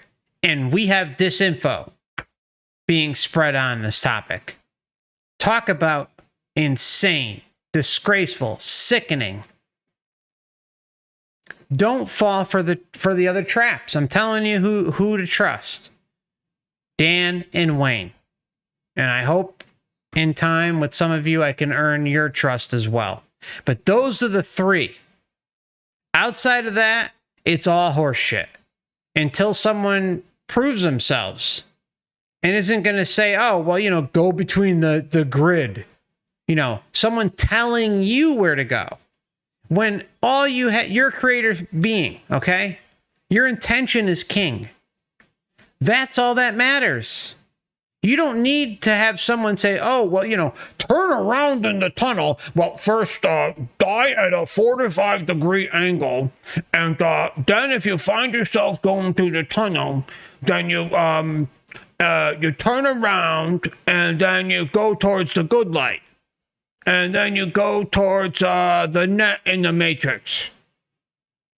So what is that? That's listening to somebody else tell you what to do. Someone else is directing you where to go. And I'm going to leave the names out of it. Although down the road, I do have a list forming for where the misdirection is coming from. But I'll leave it at that tonight. If someone is not telling you to take a sovereign mindset, a liberated mindset with this information, they're misdirecting you. I don't care what they say. Don't care. Don't care. And if you want to believe in fantasy and things that can't be proven and this and that, that's why the experiencer data is so powerful, because it creates a trend. It creates data points, patterns. It's undeniable. It's not something, oh, well, you know, I channeled the Palladians and they told me that they're shutting down the grid. But hang on, it's coming. You see this? It's just more savior programming. And if someone's telling you where to go at the time of death, they're wrong. They're misdirecting you. Not necessarily, whether it's knowingly or unknowingly, it doesn't matter. It just shows that they themselves are lost. Does it mean that they're a bad person? No. But in some cases, they're flat out parasites. I don't know. There's no way to know who is who. But what I do know is that if someone, again, is telling you where to go at the time of death, no matter how, great it sounds or so logical it sounds, no. Sovereignty, liberation, asserting yourself, and not being interfered with, not interacting with any of it. That's it. Okay. I'm sorry. That's enough. Sorry, I went off on a tangent there. Let's continue. This would happen, and you agreed to go back. Don't you remember? I said, no, I don't remember that.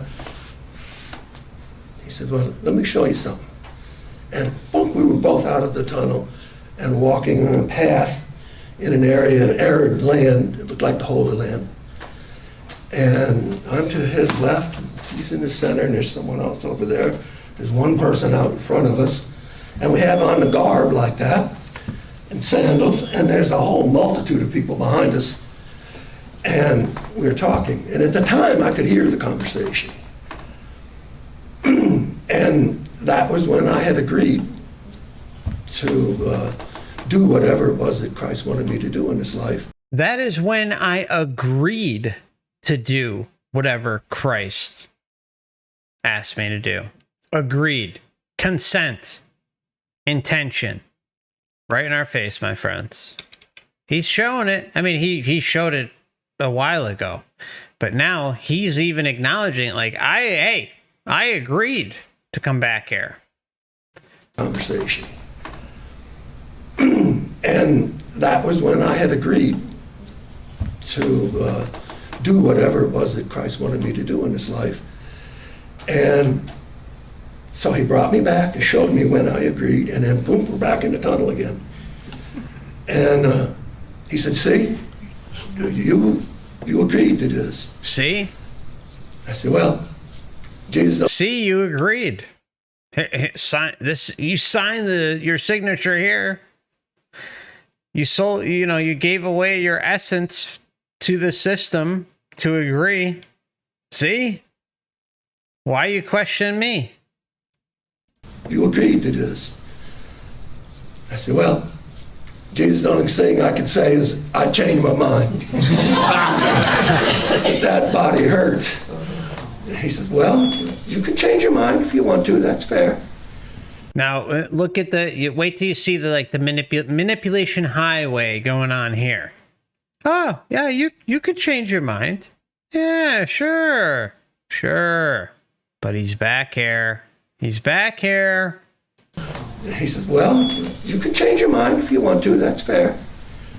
He says, but if you would go back, you could help a lot of people. I just felt despair coming on me. Oh, Jesus, I gotta go back in that body. Come on, that body hurts, man. He said, that's up to you. He said, but if you would do it, it would be good. If you could do it, it would be good. Remember, this is a power play, all right? Jesus Christ is saying, hey, Don, if you could do it, it would be nice. Tugging at his heartstrings, tugging at him. Meanwhile, Don's like, I don't want anything to do with that mangled body. I was just thrown in bleach inside a tub for 6 months, trying to get my skin back. Come on. But it's all love, right? Jesus loves you. I gotta go back in that body. Come on, that body hurts, man. He said, that's up to you. Guy. He said, but if you would do it, it would be good. I said, well, all I can tell you is I don't want to go back. I don't want to have anything to do with that body. Go, Don, go. Said, but if you want me to go back, I'll go back. No. But if you want me to live, you're going to have to make me live. Because I'm tired, and that body hurts, and it's worn out. So you want me to live, you're going to have to make me live. And he laughed. And he said... He laughed. He laughed, just like the other clowns. Just like the other entities. Before he asked for, Christ the manager. Excuse me, we need a manager at the register. That's essentially what happened. And meanwhile, they were laughing at him. Now Christ is laughing at him. Me live, because I'm tired, and that body hurts, and it's worn out. So you want me to live? You're going to have to make me live. And he laughed. And he said, he grinned and he said, I created you. I can make you live. Oh, I've got you. I created you. See, I mean, doesn't that just sound nasty? It sounds nasty. It's worn out. So you want me to live? You're going to have to make me live. And he laughed. And he said, he grinned and he said, I created you. I can make you live. Boom, he's gone. And I'm left with these three again. All right, so, you know, the fake Jesus appeared, you know. The three clowns from before are back in the picture. Just, the deception is unreal in this one, right? I mean, it's ridiculously obvious. Oh, and I know I keep beating a dead horse, but Don was sticking up for himself. He was sticking up for himself, and then he just threw it all away. He didn't know any better, but still, it's just, it stings. Boom, he's gone. And I'm left with these three again. I said, oh my gosh, not these three. He said, you have to, I know the story, I know. Just give me a moment, okay? This is a little overwhelming, you know? Give me a second here. And I'm trying to get the willpower up to go back. And he said, you have to, I know. They said, you have to go back. And three of them swung their arms down like that. Now! And when they did that, boom, back down the tunnel. Speed of light till I get right to before the room, and then it starts slowing down. And when I get in the room, it just barely moves. And I'm upright like I had been. Okay. All right, so we are at over the 2nd hour mark, so got to take a break. So what we'll do is just rewind it a little bit to when he gets back to his body and our 3rd segment. Sorry. So hang in there, and just want to let you know, each and every one of you, I appreciate you, and thank you for watching. And anyone who's new to the channel, welcome.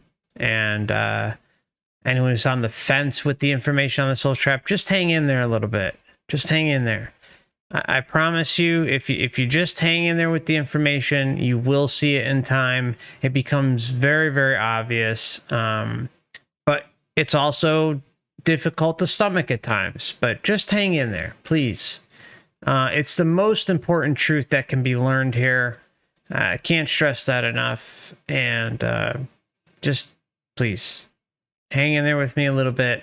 And hey, Chain Mind Asylums, good to see you. Celestial Wonders, PKSB, Blue, Conscious Soul, Michael, thank you. And I want to thank, before we go to break, Acta Non Verba, I'm sorry if I'm messing that up, and Vivek Bahat for joining the Last Timers Club in the last week or so.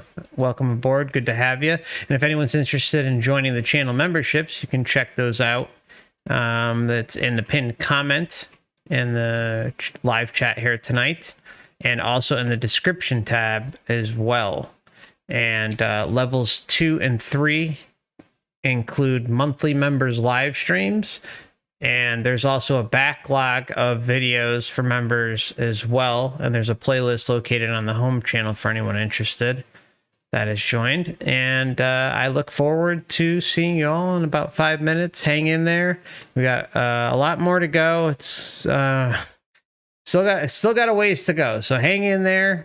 Probably got about another 25-30 minutes of testimony regarding the NDE and various other experiencer data that he explains or has went through.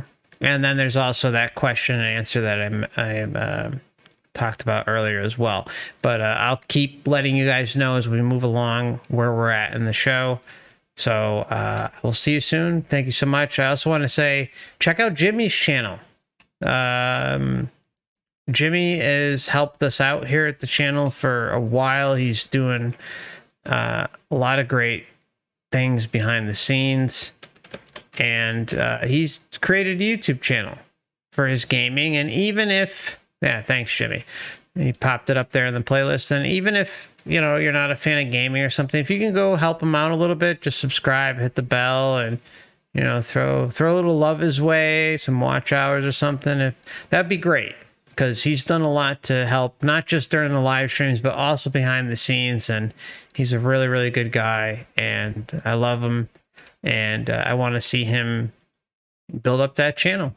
So if you guys can send a little love his way, that would be great. And also send him a little love and thanks for all he's done for us. So, all right, my friends, I'll see you in about 5 minutes, maybe a little less. See you shortly. Thank you.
All right, my friends, we are back. Thank you for your patience. Took a little longer than expected, but let's jump right back into it. All righty. And it just barely moved. And I'm upright like I had been. And my celestial body stops and takes the position of my body in the bed underneath the ceiling, and then floats down. And whichever way my foot was turned, and Just look at his hand. Look at it as he raises it. You see the injuries there, right? Don has suffered immensely. Look at that.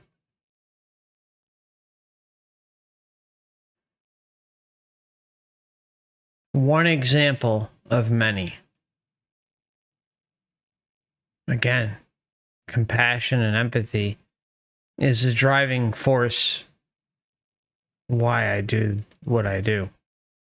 Here with sharing things, because this is just one small piece of a big picture that's going and happening worldwide. He doesn't deserve this. He didn't deserve this. And he asserted himself too. He put himself out there, put that free will out there, and comes and shares it and perpetuates the problem unknowingly. You know, can't fault them for that, because where did he learn that Christ Jesus was gonna save him or had his best interest at heart? Well, we all know where that came from. takes the position. The Matrix. Celestial body stops and takes the position of my body in the bed underneath the ceiling, and then floats down. Poor Don. And whichever way my foot was turned in the bed, and my hand, I took that exact same position, and then slowly hovered right over the body, and then wham! Back in the body, like someone slammed a big steel door. Wham! And all that pain came rushing back. And after feeling that love of Christ, have that pain come back was just too much. And the next thing I knew, it was morning. And I woke up in pain, of course, and the nurse is trying to draw blood. And I had never given him a hard time, but when I woke up that morning, I said, what's the point? I can't die, so you can quit poking me and hurting me. And I moved that arm just enough that she couldn't get that vein. She said, stop it, Don. Stop it. You've never done that before. What's wrong with you? I said, I can't die. Don't worry about it. Take a break. She storms out the room. Immediately afterwards, the head doctor of that burn unit, and he's in charge of the entire children's hospital for burn patients across the street. He literally wrote the book on burn care, and he's in the room, all downed out and everything already, immediately. He says, what's the matter, Don? And nurse says you won't let her take blood. Because she had like 9 of these tubes laying on my abdomen, you know. She's going to do it 9 times. I said, look, last night I left my body and I went up this tunnel, and Christ asked me to come back. He said he's going to make me live. So you don't. He asked me to come back. I said, look, last night I left my body and I went up this tunnel, and Christ asked me to come back. He said he's going to make me live. So you don't need the blood. Leave me alone. And he laughed, and the door was still ajar a little bit. He reached over and pushed it shut with his foot. He said, look, Don, last night we gave you up that you weren't going to make it through the night. I said, I know. I listened to you tell my mother. So, he said, so this morning, he said, last night your body chemistry was so bad that the highs went off the paper on one side and the lows went off on the other, and all we got was a blank piece of paper. I assume that was like a lie detector or something where the needle would go on the paper. I don't know. He said, now, I just ran your blood work a few minutes ago, and it's just a tad away from being perfectly normal. He said, I want to know what happened. I said, oh, well, I told you. I went up to Tom and I talked to Christ, and he asked me to come back. So he said, I got to live. He's going to make me live. And he was a little spellbound there, and he said, I believe you, Don. I do. I believe you. He said, but, you know, as a doctor, I need to know what happened. He said, we might be able to help somebody else if we can figure out what happened with you. I said, well, just tell them to go to the tunnel, man. Talk Talk about the worst advice. Hey, you know, how can we possibly improve other people's lives? Hey, just tell them to go to the tunnel, man. Just tell them to go to the tunnel. Fake Jesus will be waiting. The parasites will be waiting to try and suck them in. Help somebody else if we can figure out what happened with you. I said, well, just tell them to go to the tunnel, man. Talk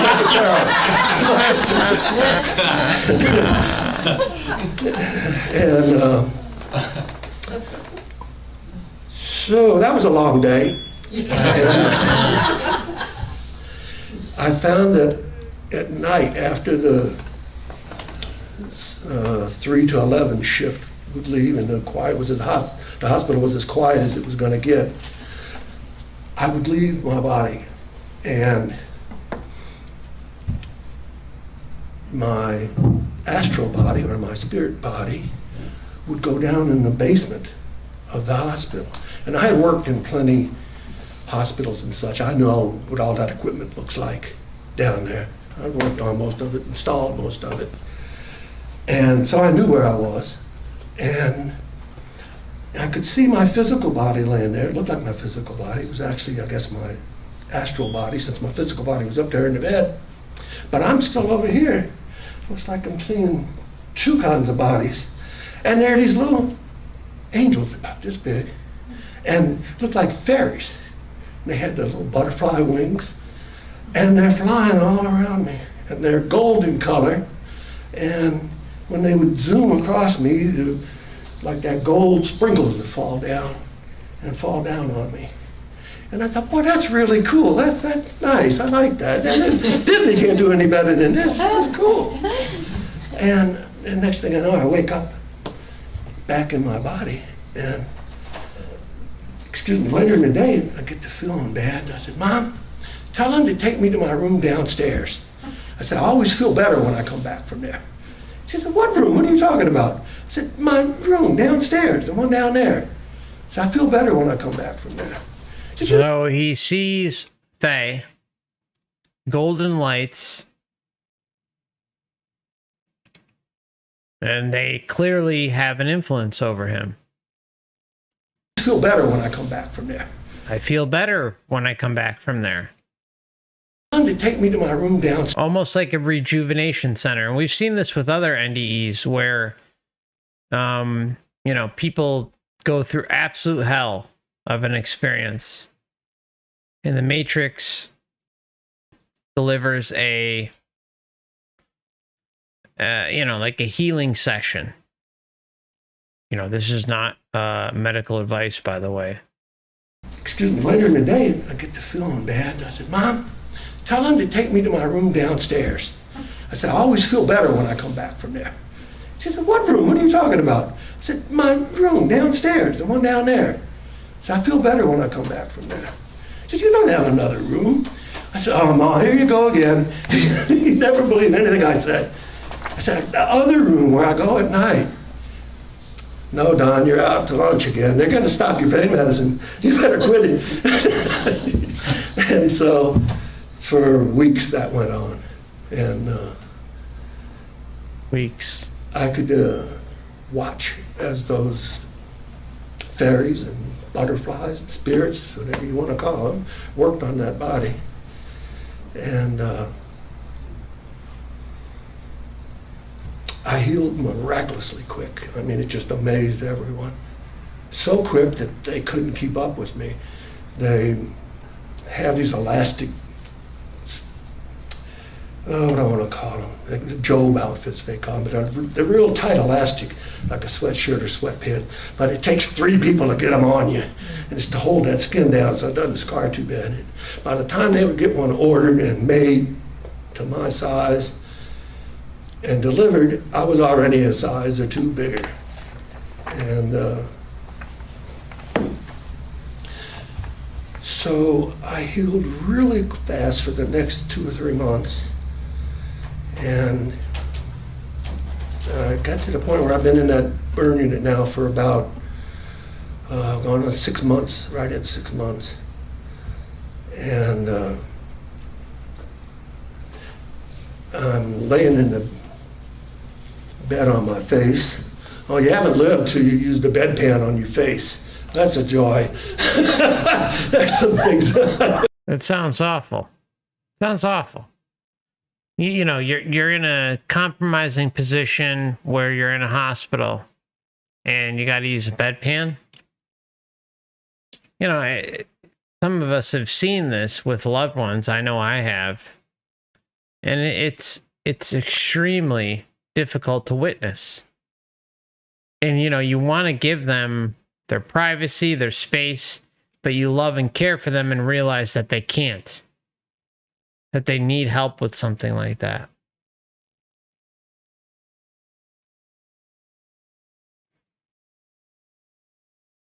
It's sad to see something like that. Really sad to see it in person. Going on 6 months, right at 6 months. And I'm laying in the bed on my face. Oh, you haven't lived till you use the bedpan on your face. That's a joy. There's some things I guess I left better unsaid. Next time you have a little complaint, just think of that. It'll put it to the perspective. One complaint of many, Don. One complaint of many.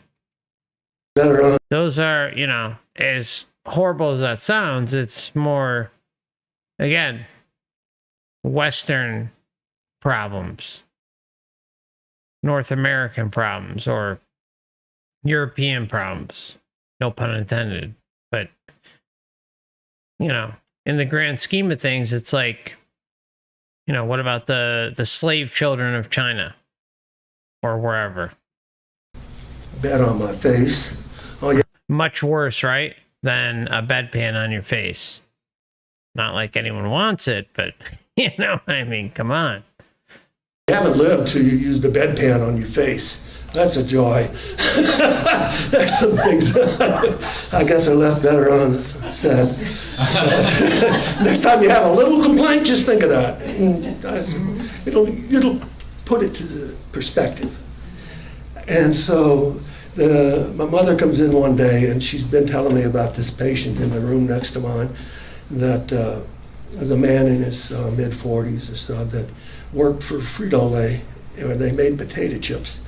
And he had slipped on the catwalk and plunged his arms down in that hot grease. It burned both his arms and his chest and neck area.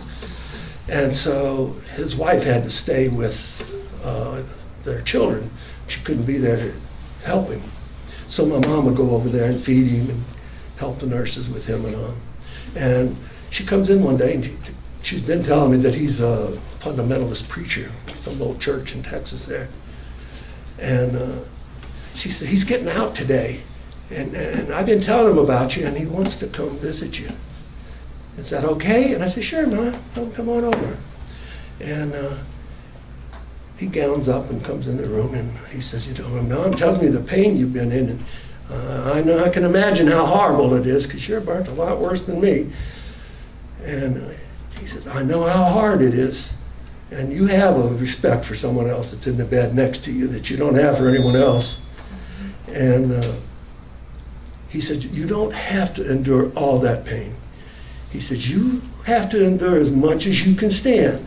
And when you can't stand anymore, then I want you to say, Jesus, take my pain. Just like that. Don't say anything else. Just, Jesus, take my pain. He said, pain is real. If it leaves you, it has to go somewhere. He says it's real and it exists.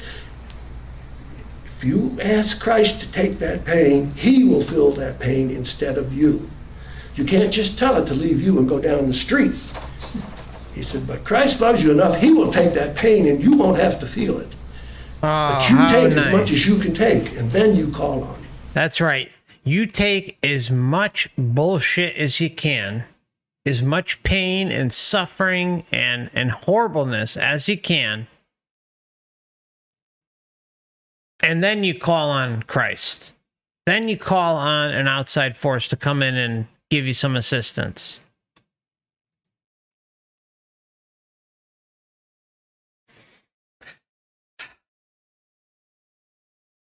You see the problem with that?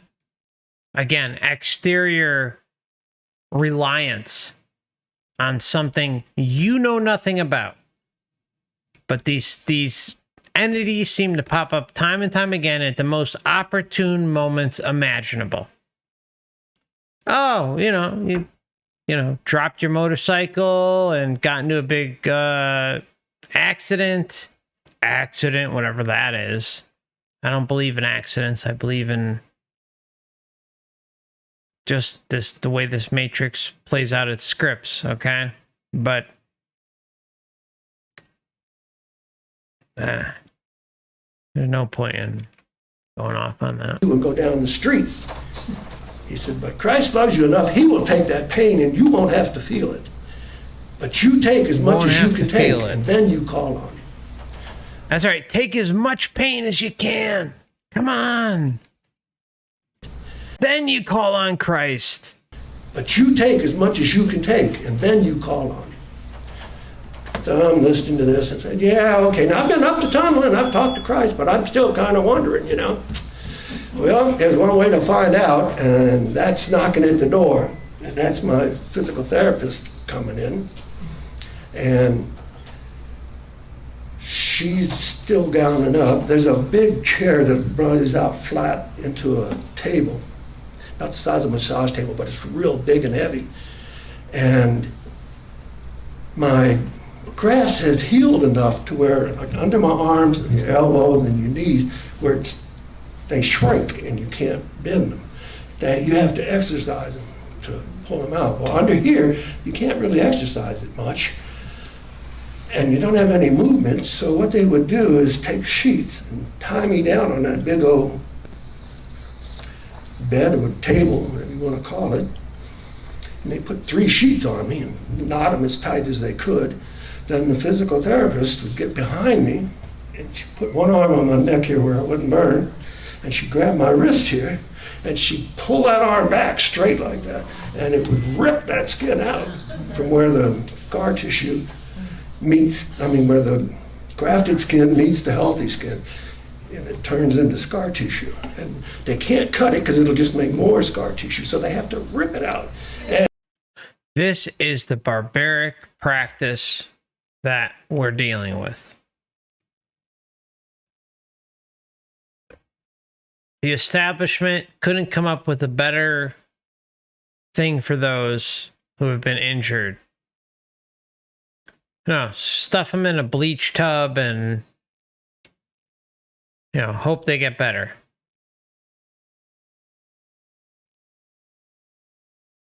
How can there be nothing out there better to help people like Don get through something as horrific as this?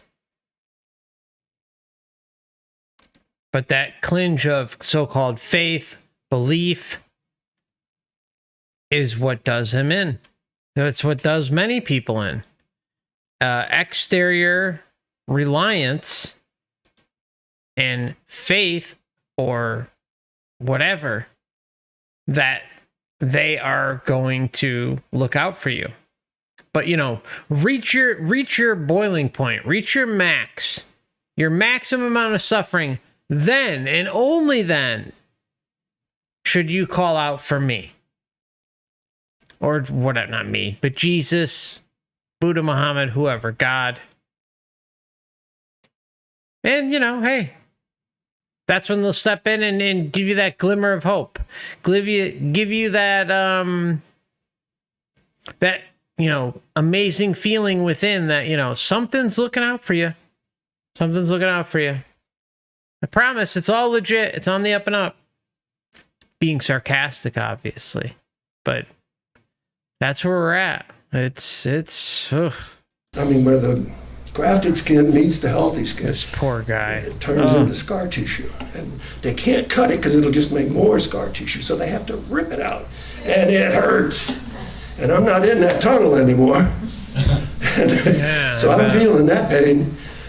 And yeah, you're out of the zone where they you're out of your body and headed back to pain central. Sounds awesome. Poor Don. Ugh. Anymore. So I'm feeling that pain. And I said, here's a good time to practice what that guy just told me. I said, let's see if it works. And I just closed my eyes and I said, Jesus, take my pain. Jesus, take my pain. And I just kept saying it.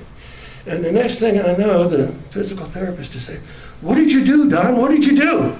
And she's standing behind me looking down at me, and her tears are falling in my face. And I'm looking back up at her and I said, what? I didn't do anything. That's just it, you didn't. Before, when she would stretch that arm back, I would fight her. I would pull back as much as I could and pull so hard that it would lift two legs off of that table, off the floor. And that table would be rocking back and forth with me fighting with her. And she said, you didn't fight me at all. Your arm just came right on back. I said, oh, I was praying. Jesus, take my pain, that's all. Well, keep it up because it worked. And she was amazed.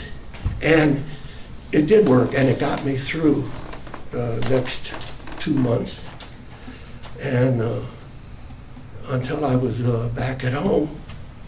And I stayed 3 weeks, and then I came back and stayed another month in the hospital. I had caught sepsis, infection in your blood. And the only way to get rid of it is to get you out the hospital. They call it a hospital bug. So they sent me home without even being completely patched up.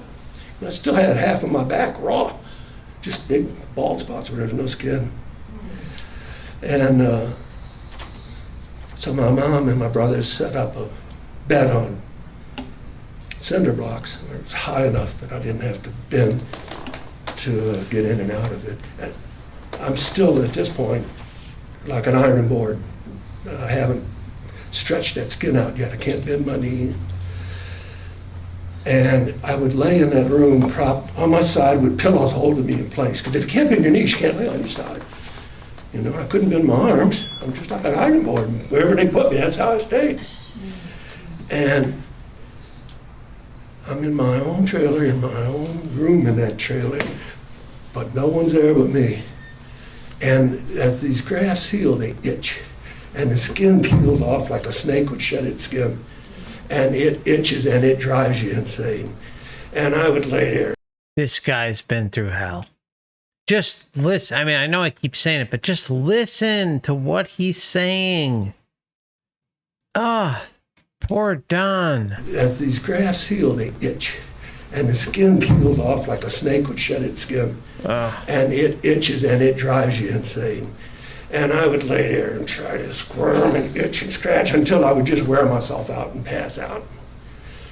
And after the first day of that, I realized, Jesus, take my pain. What's the matter with you? Say it. Well, where are you at? And I would say, where are you at, Jesus? Where are you at? This guy has been to hell and back 10 times over. Where, and he has the gall to laugh at him. To laugh at him. Think about how sick that is. Laughing at him.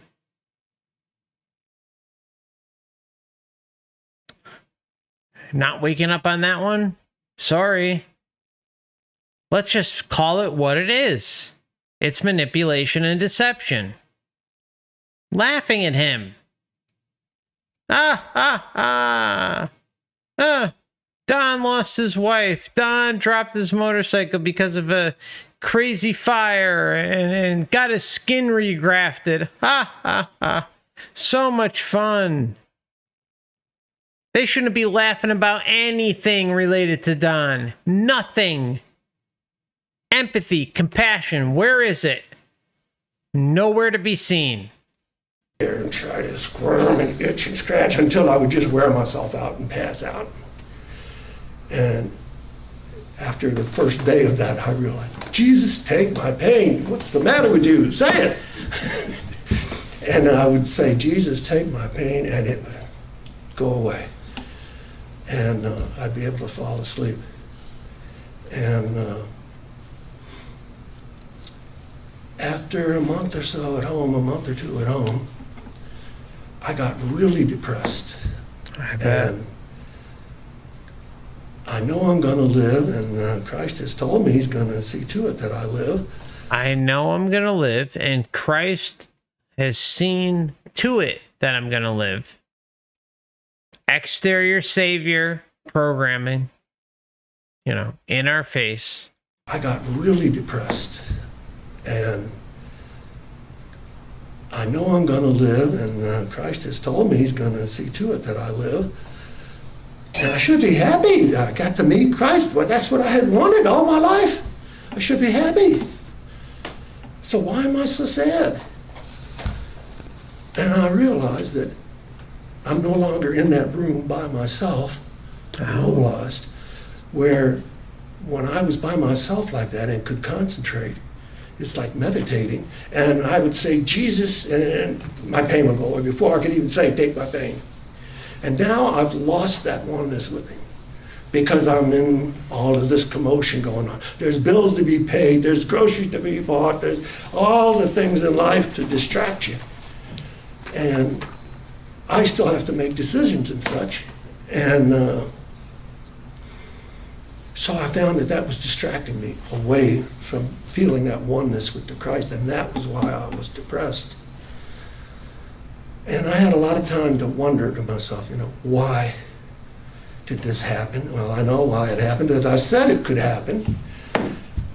I must have been a strong soul that day. But then I started looking around me at the things I had learned and the experiences that I had had that I never would have been able to experience any other way. There was one little convenience store that a cab driver used to take me 20 miles to the hospital for physical therapy.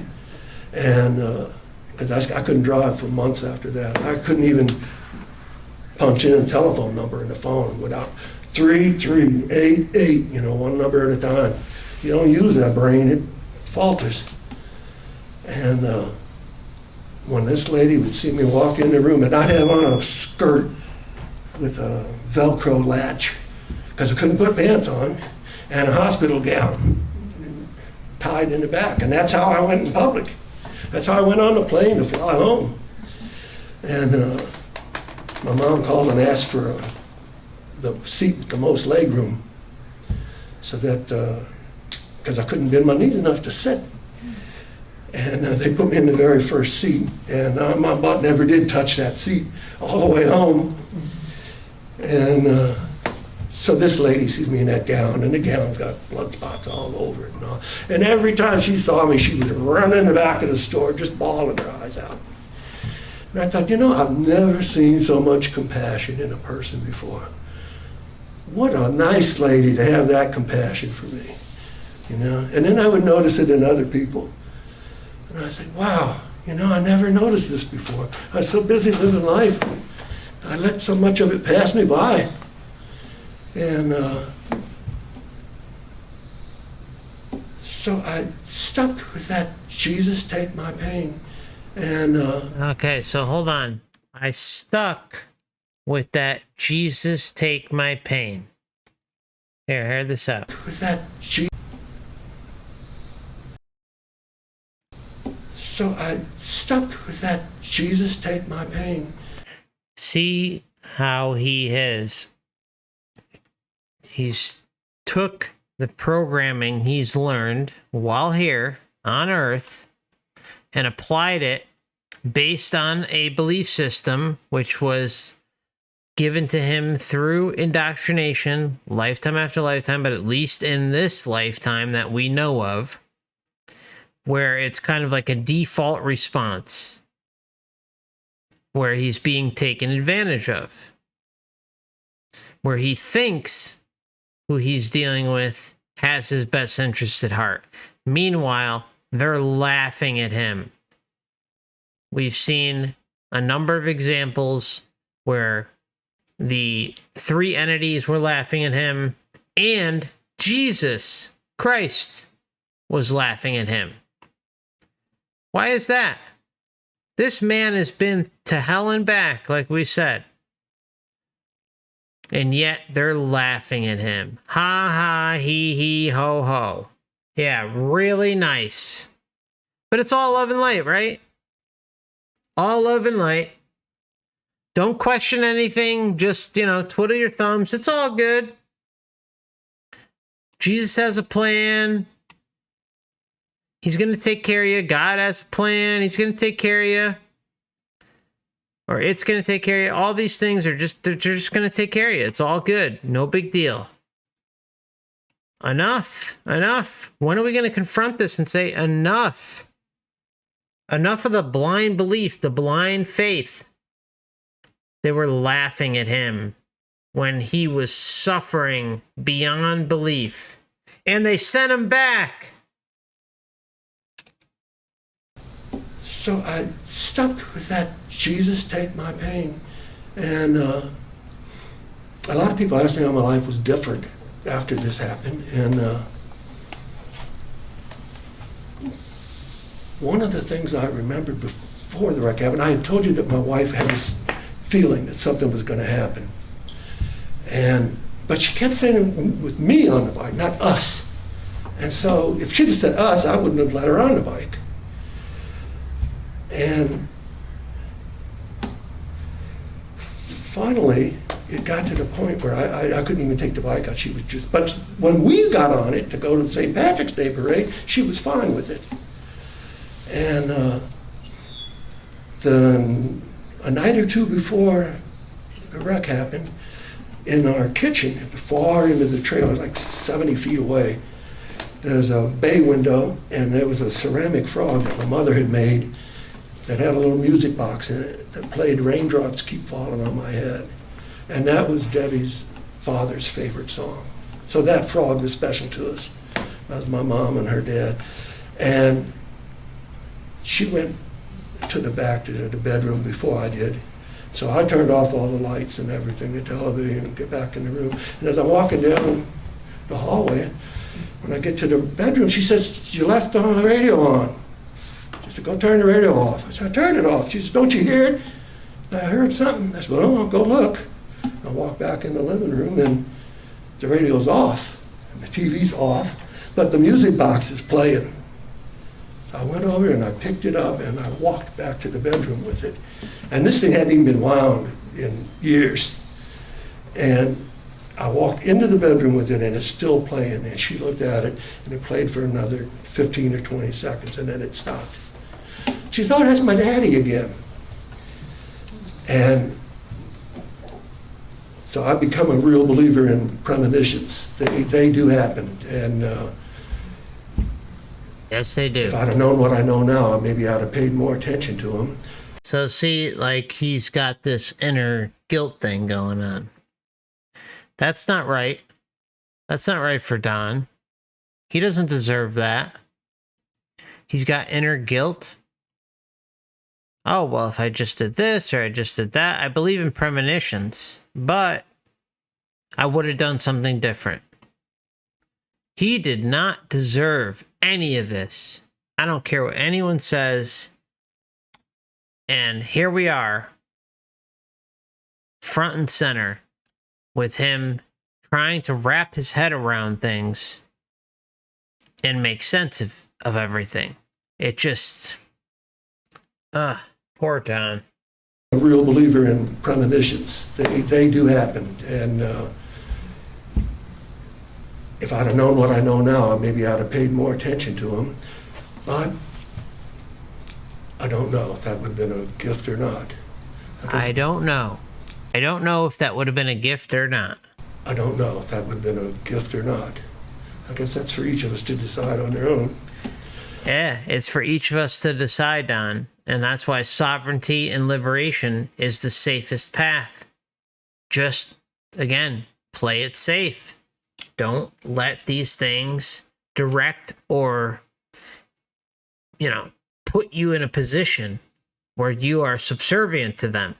When you know nothing about them, everything that was learned here is based on the existence within the matrix, within the system. A character named Jesus Christ is supposed to be looking out for you, or God, or whoever.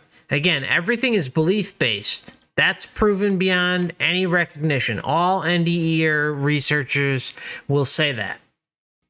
And there's no discounting that. We see it time and time again, that everything is customized for a reason. So please remember that.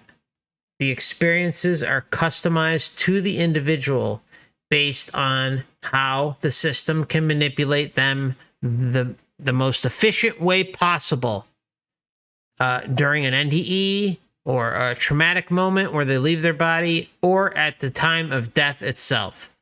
Transcend all of that. You don't have to answer to anything.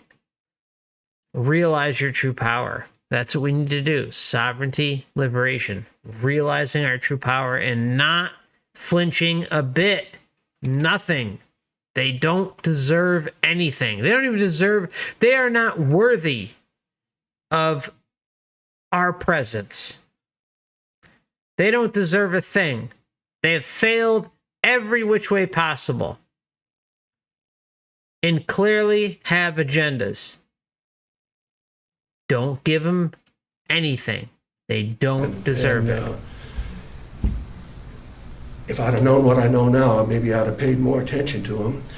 But I don't know if that would have been a gift or not. I guess that's for each of us to decide on their own. But so I'm getting well now, and the time is passing, and I get to where I can walk outside. And I started writing some poems for my wife. I missed her so bad, and I had never gotten a chance to tell her goodbye or see her or anything. Everything happened so fast. The trailer and everything's just like it was when we walked out the door. And so I got the blues one day. I don't remember just which day it was. But I'd gone over to my neighbor's trailer, good friends of mine. I'd sold them an acre so they could get out the city. And I had a dream that morning. And I woke up about the time I usually wake up in the morning, and I'd had a dream from my wife. And she was singing to me. And she was saying, "If you will think of me, then I will be with you. So always think of me in everything you do." Telling him how to think, what to do.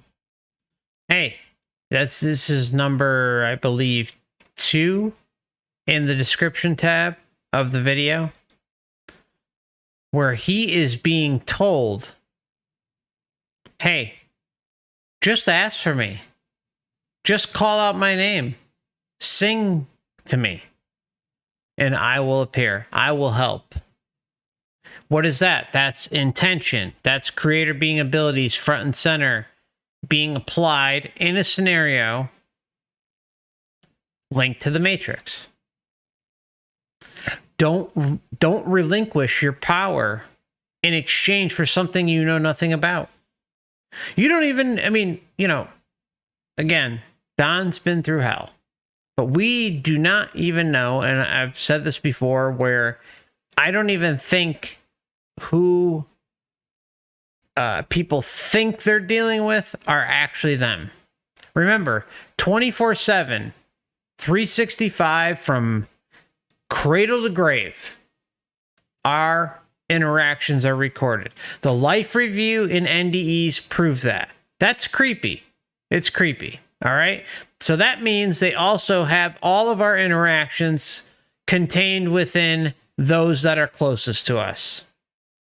Those that we love, those that we connect with, those that we have been situated with by design. Now, does that make them bad people? Absolutely not. Absolutely not.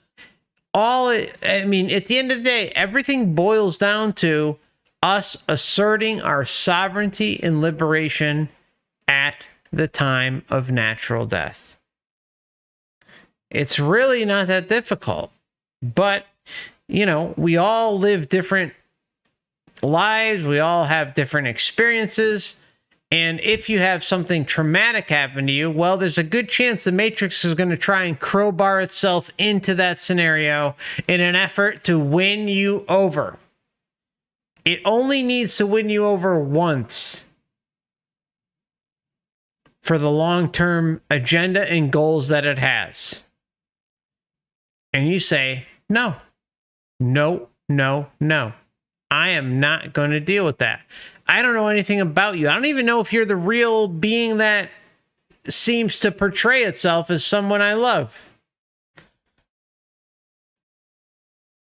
If that's not a red flag, again, I don't know what is. If the memory wipe, lifetime after lifetime isn't a red flag, I don't know what it is. If you're supposed to learn and grow here, if we're all supposed to learn and grow here, lifetime after lifetime, why does the memory wipe exist? If we're supposed to learn from our mistakes through karma or judgment or sinning, then how can you learn if you have no recollection of your previous life or anything to do with your existence in general? It's so in our face, it's not even funny. I know I repeat myself, but I don't know who's listening. I don't know who's just subscribed. And I know there's a lot of regulars who listen, but the point is the reason why I repeat myself is for the new people, for the people that are on the fence, for the people that don't necessarily connect with the information in the moment or right away or down the road. Just take your time. Everything is revealed. I promise. Everything on this channel helps reveal the deception in real time, if that makes sense. So, yeah, just stick with it. And don't forget to check out Wayne Bush at trickedbythelight.com and Dan at Overwatch Project and Overwatch Channel. Please.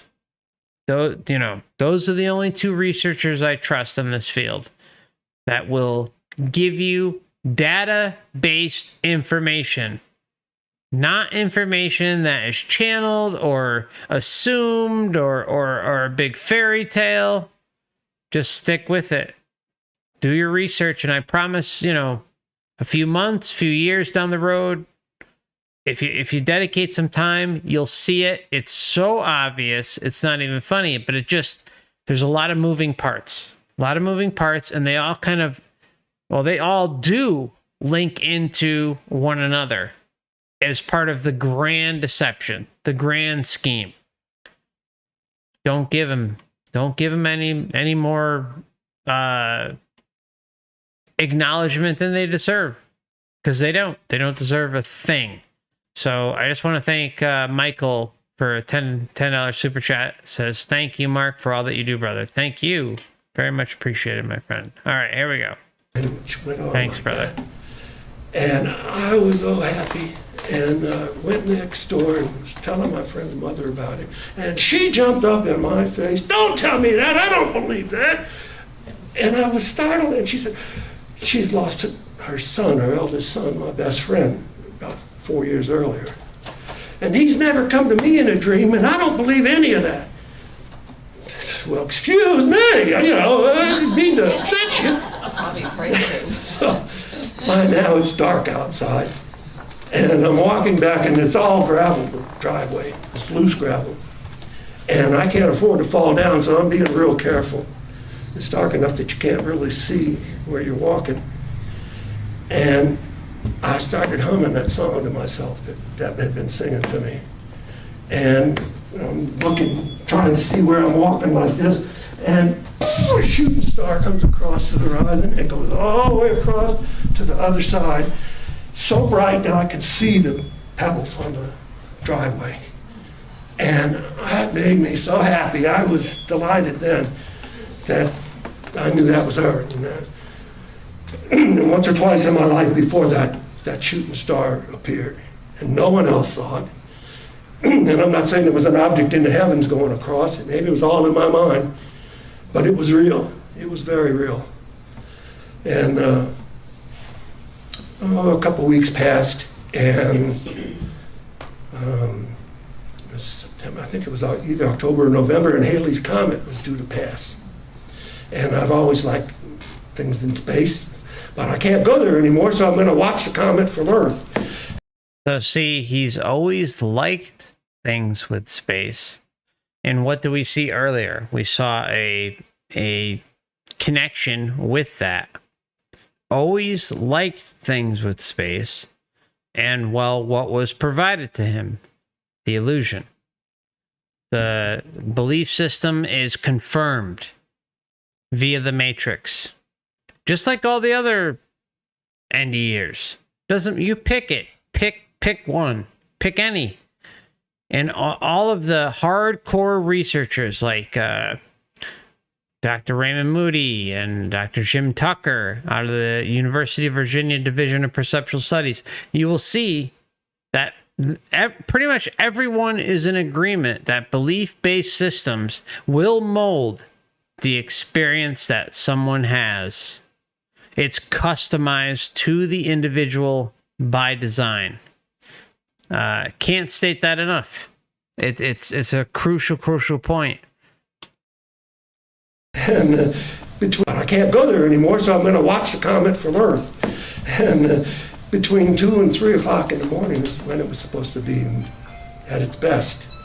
And it was freezing cold outside. I had a pot of water on the stove boiling even to try and warm that place up. And about 2:30, my brother came in from work. He tended bar. And he was drunk, and I'm trying to tell him I'm going to go see the comet, and he passes out on the sofa, so I said, I'll go myself. So I bundled up around 2:45 or so, and I walk out the door, close it, and close the screen, and I turn around, and I see a fire back here. It looks like a campfire, and it's a good block away. This will be number 3 in the description, where he sees basically a fireball that's pulsating, and it links into the after-death communication part, which is number 2 in the description tab as well. So just pay attention to this one. You can, this is the Matrix kind of giving him some sort of solace, some sort of connection, and running with it, because that's all that the Matrix thinks Don needs in order to mold his perception in a certain path. Meanwhile, he's back here, despite sticking up for himself. And, here we go. And close the screen, and I turn around, and I see a fire back here. It looks like a campfire. And it's a good block away, block and a half away. And I said, who in the world would be out here on my property holding a campfire on a cold night like this? That's crazy. And I looked closely, and it started getting bigger. It looked like it was about this big, and then it started getting bigger. And then it got bigger and bigger, and then it started dripping, just falling down. We used to go camping, and we would light the plastic holders on beer, a 6-pack of beer or soft drinks or something, and watch them drip. And they go, zoom, zoom, and it sounded like that. But it got bigger and bigger till it's almost raining, and it starts going, whoom, whoom, whoom, whoom. And I was so startled, I backed up and put my shoulder against the door frame and looked out over the post that stuck up on the porch there, so I could mark the spot where it was. I was tempted to walk out there. First thing I was going to do was go grab my brother, and then I said, well, he's no good. He's passed out. there's no one else there. And I said, no, I'm not going to walk back there at night, and I'll fall for sure. So I marked the spot where that was, and walked out and saw the comet eventually. But this ball of fire just kept getting bigger till it was about this big, and going boom, boom. You could hear it, boom. And I'd lost my hearing at that point. That was the other thing I lost, parts. When the antibiotics ruined my hearing. So I didn't even have. So interesting, right? I mean, he has an experience not long after the after-death communication where the wife's, deceased wife is saying, just call me out, call my name. I need you to consent. I need you to allow this communication to proceed. Now, not long after, he's having an interaction with, we could call it an apparition or a orb that is dripping flames. He gave you kind of an idea of the size. And it just explodes and disappears. Walked out and saw the comet eventually, but this ball of fire just kept getting bigger till it was about this big, and going boom, boom. You could hear it, boom. And I'd lost my hearing at that point. That was the other thing I lost, parts. Lost my hearing. Lost my hearing. Boom, you could hear it, boom. And I'd lost my hearing at that point. That was the other thing I lost, parts. When the antibiotics ruined my hearing. So I didn't even have a hearing aid yet at that time. So, but this was loud. I heard this. And then after, it seemed like maybe 5 minutes, it started getting smaller and going boom, boom, and then poof, and disappeared. And first thing in the morning when I got up, I walked out there. I stood like I'd have. So you can see how, it just kind of exploded or whatever it did, and then just disappeared. And going boom, boom, and then poof, and disappeared. And first thing in the morning when I got up, I walked out there. I stood like I'd have on that porch, and I walked out there and looked for where that campfire was or where that fire was. Nothing, no burned leaves, nothing. And that was real. That was very real. And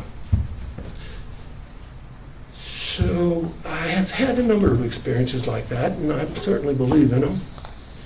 And I definitely believe in the Christ and the afterlife. I definitely believe in the Christ and the afterlife. So you can see how his thoughts on this have controlled him. How easy it is to get away with something like this. Remember, just think about the first segment of this video and everything he went through. And even the second. I mean, Don has, been to hell, literal hell and back. And at the end of the day, he's still greenlighting Jesus as his savior, despite Jesus laughing at him. And that was real. That was very real. And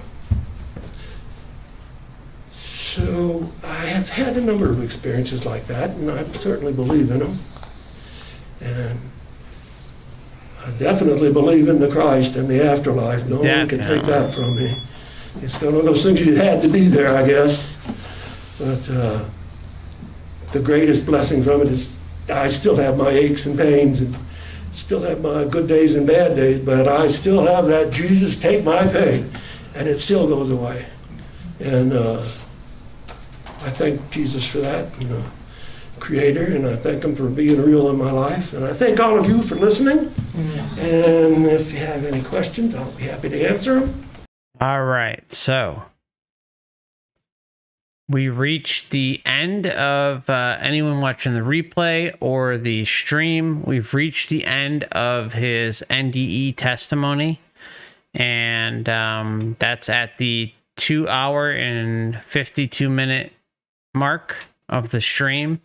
So anyone who wishes to listen further, we are going to get into the question and answer period from the audience at Ions, which if I recall, was in Virginia.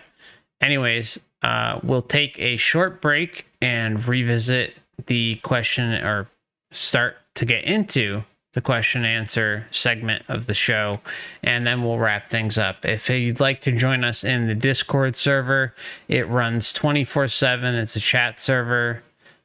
You're more than welcome to join us. Feel free. Jimmy's popped up the links just recently, and then they're also available in the description tab. And don't forget to check out Jimmy's channel. He's going to post that in the live chat right now. Send him a little love, and we'll see you shortly. Thank you for your patience.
Alrighty, we are back, my friends. Thank you for your patience.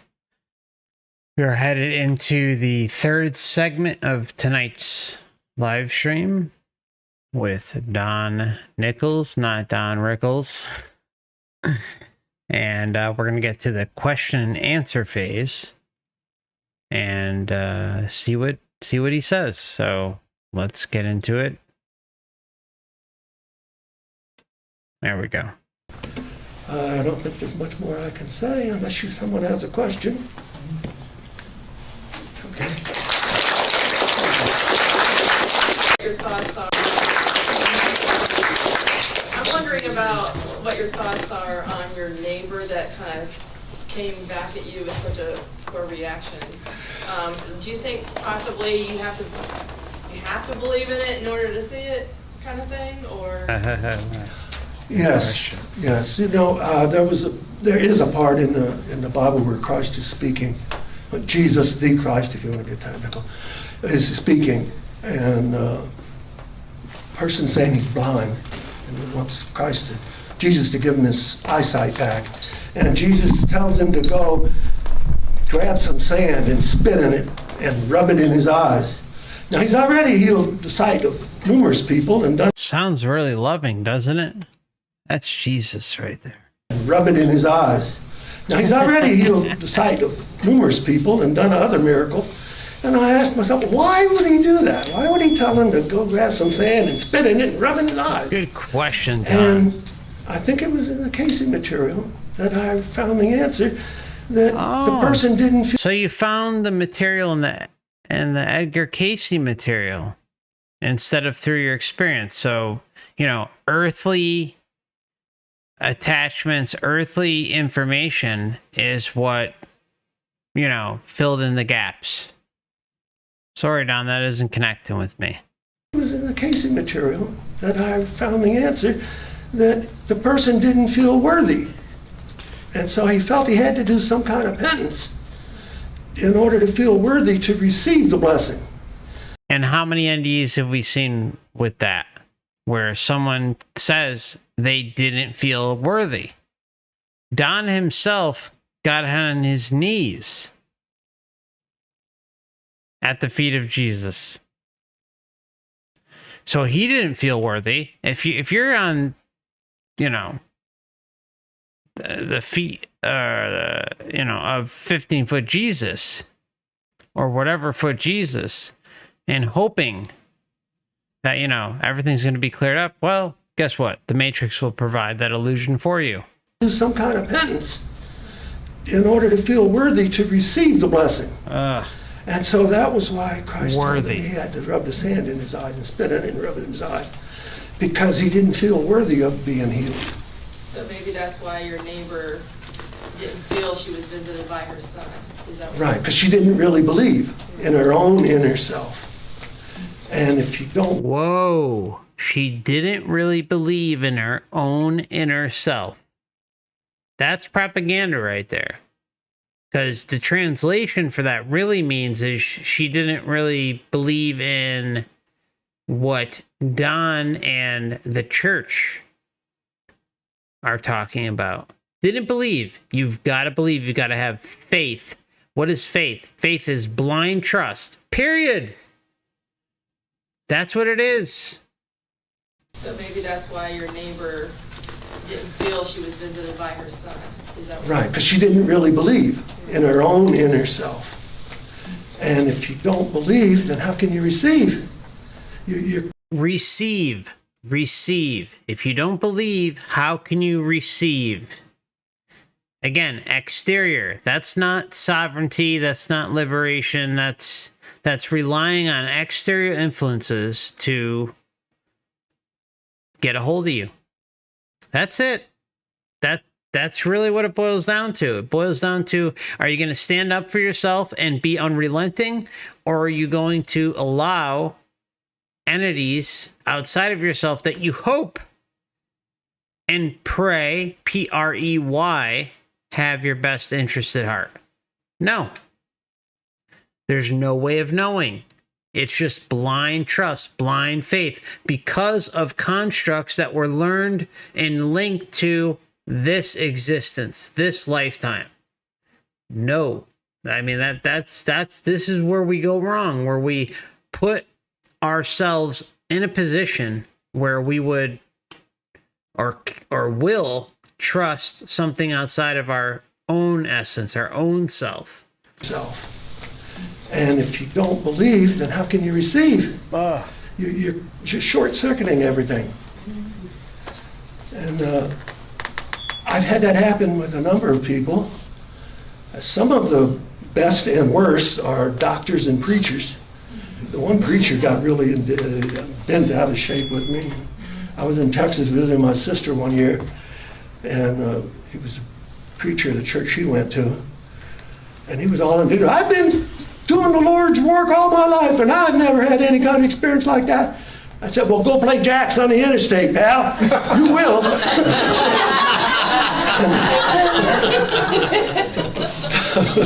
I'm not a very good diplomat. Yes. What did Jesus look like? Well, Jesus. I'm sorry. Baby, What did Jesus look like? Oh, there's a painting in the building here of Christ that one of the members of the ARE painted. I don't know where they're hanging it today, if it's in the library or where it is, but to me he looked just like that. It looks in that painting, where he has the reddish blonde beard. I don't think it's so important on how Jesus looked. For me, he looked like I expected him to look. And so I think, from hearing from other people's experiences, that the way you see him is what you would see. Or if you were calling on Buddha or Confucius or whoever, whatever power you would call on, I would expect you would see what you expected to see. See? I mean, how is that not chalked up to a possible deception? What you're expecting to see is what you will see. You see how that can be manipulated? And very easily. I can, pop up in your bedroom tomorrow and say, hey, I'm Jesus or Confucius or Mohammed or Buddha or God itself.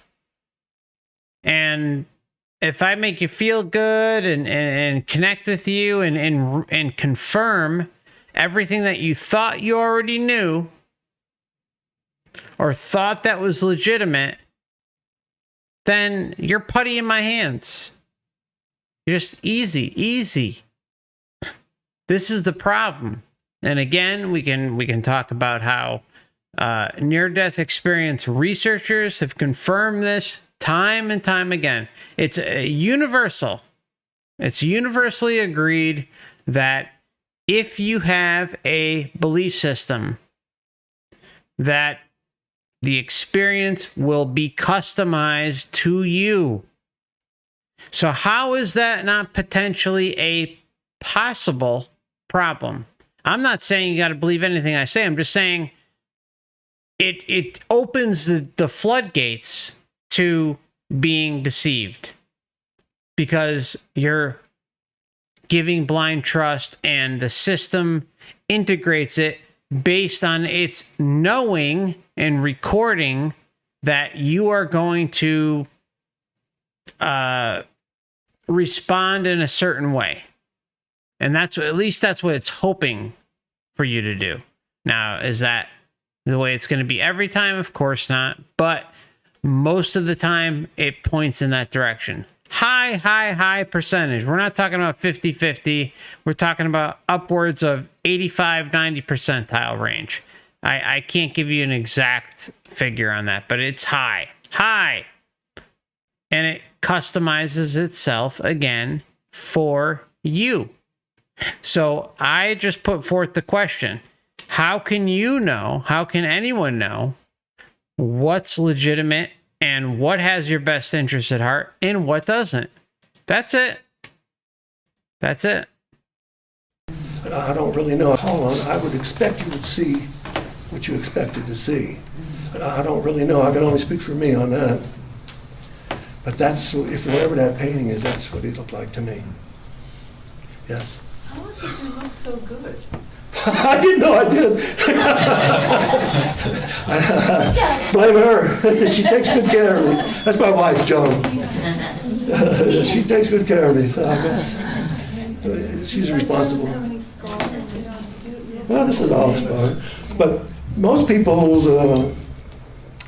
the skin grafts, for most people, there are no tanning cells, so they're white as a sheet. There are no hair cells, no fat cells, no nerve cells. And so I have to be careful. I'm fortunate that I got tan cells somehow. The doctor didn't expect it to. I've seen other patients that were just white as a sheet wherever they were grafted. But it's a kind of a dangerous existence not having pain cells where you need them. One time I was sitting at a kitchen table soldering on some electronics I was working on. And there was a little pin soldering gun about this long.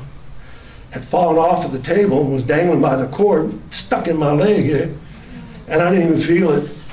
And eventually, Think about that. You come back and you're set up in a scenario where you have loss of feeling in your arms or legs or your thigh, wherever it is, and can run into a situation that is going to harm you, but you're completely unaware because of the way this human body is set up. It's set up by design for you and others to kind of fall victim to it, to trust and believe that what you're experiencing is the end of the road. It's the truth. Meanwhile, in the background, you have entities pulling the puppet strings, parasitic entities pulling the puppet strings, or at least at a minimum, believing that this system is what it advertises itself to be. You know, talking about big questions here. by the cord, stuck in my leg here, and I didn't even feel it. And eventually I smelled smoke. And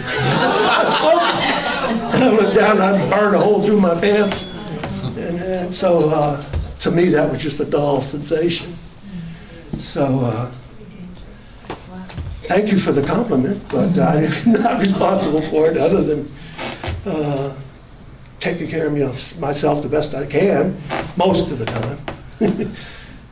Did you have a lot of premonitions before your accident, even as a younger person, perhaps? Do you feel that you had a connection with perhaps a divinity even before the accident? Yes. From the time I was about 16 to 17, so that was when I decided I wanted to know if religion was real or not. Yeah. You know, I said it's either the greatest blessing to humankind or the greatest farce, and it can't be both. It's got to be one or the other. And so I wanted to see for myself, and I always had a connection with Jesus from the time I was maybe 5 years old or so, going to church and kindergarten, Sunday school. It just resonated with me that Christ was real. And then when I would pray to him, I had a tough upcoming. And Mom and Dad fought like dogs and cats, and I don't know how he didn't leave for it, but he died when I was 17. And then I had to raise the family. So he grew up in a very compromised household with pain and suffering. And again, the default is Jesus. That's the end of the road. Jesus is going to take care of me. It's the equivalent of me telling you, everyone out there, hey, I'm Jeebus. I'm going to help you. Just hang in there. Everything's cool. I'm going to send you to Earth. All right, I'm going to send you to Earth. You're going to go through hell. You're going to have some injuries. You're going to have this and this happen. And it's going to be difficult, but it's all for your spiritual growth. Just believe me. What's the difference between me standing up here and saying this and something that was ingrained through something like the Bible? What's the difference? It's just, hey, oh, well, the rest of the world is talking about it, so it's got to be true. They've got to be legitimate. They can't possibly be deceiving me.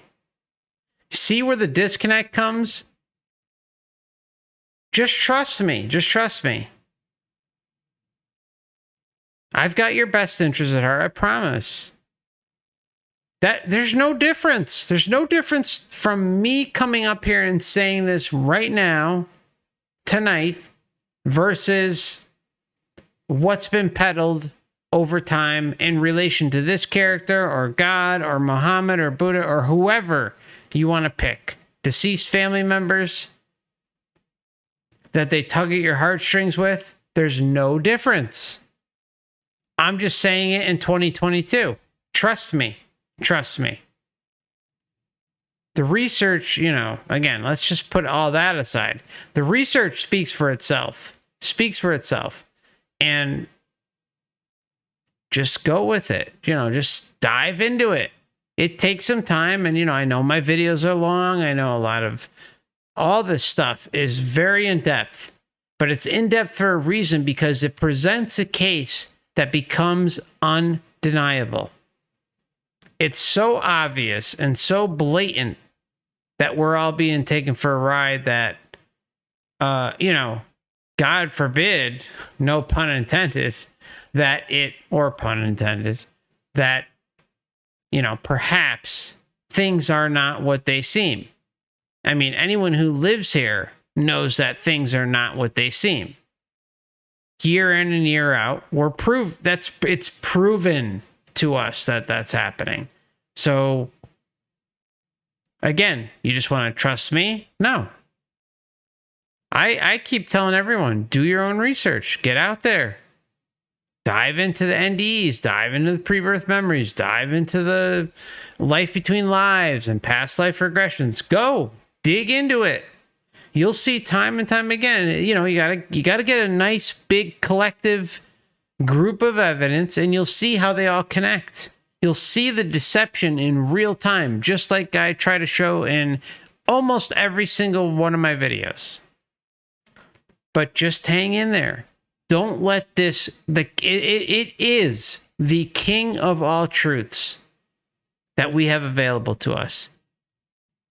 And who knows how long we're going to have this around us. Tomorrow, everything can be changed or shut down or whatever. And speaking of, while I'm on that, subscribe and hit the bell with all notifications for my backup channels, just in case. If you're interested in exploring this topic, of course. I also have Odyssey, D-Live, Twitter, Twitch, and probably some other things. But anyways, let's continue. Just don't trust anything. Do your own homework. Just be in the center. That's all. I'm not saying don't trust anything, but, be in the center while you're looking at this stuff and questioning things and trying to potentially break down old constructs that were handed to you and ingrained in you over time. Because that's the biggest problem, is this indoctrination that we're dealing with. It's no different than the media. It's all the same stuff, just different levels. It's like, oh, if we can't get you here, we'll get you there. If we can't get you there, we'll get you here. Over and over and over, just trying to pry you into a certain box that you'll associate with. And the system hopes that you'll just hang in there until the time of your natural death. That's all it's relying on. And yet, when we cross over, we're supposed to be just blind and agree to these things without any, no questions allowed. Don was being laughed at, and by not just Jesus Christ, but the entities before him. If that's not a red flag, I don't know what is. And this is just one little tiny example of thousands, multiple thousands Anyways, let's continue. Sorry. And it just resonated with me that Christ was real. And then when I would pray to him, I had a tough upcoming. And mom and dad fought like dogs and cats. And I don't know how he didn't leave before he did, but he... So he was in a mentally abusive household. Tough upcoming. And mom and dad fought like dogs and cats. And I don't know how he didn't leave before he did, but he died when I was 17. And then I had to raise the family. I wasn't the oldest son, but I was the most responsible one. So anyhow, we had a lot of ups and downs, and every time I called on Christ with an open heart, my prayers were answered in his time. That's one thing I would say. I had a conversation with my older brother one time. He had been through his second divorce, and he always wanted to be rich, and I mean, like the top 10%, the top 1% rich. And if he got a hold of $1,000, it might as well have been 10. And I was trying to tell him one time to read the Bible and to have some faith. He was miserable. His life wasn't what he wanted it to be. And he comes up one morning and he gave me his watch. It was his watch. He said, "Here, I don't need this anymore, and I'm giving you my birthright." And I said, "What? You give me what?" He said, "My birthright. I'm the oldest son, so I have a birthright. Well, I'm giving it to you." And I said, "Gee, thanks. What's that, your bills?" You don't have anything. And he said, "No, I prayed and I asked Jesus to make me rich and nothing happened. And I didn't get the money I thought I might get, and so that's it. I don't believe none of this." And I said, "Man, it doesn't work that way."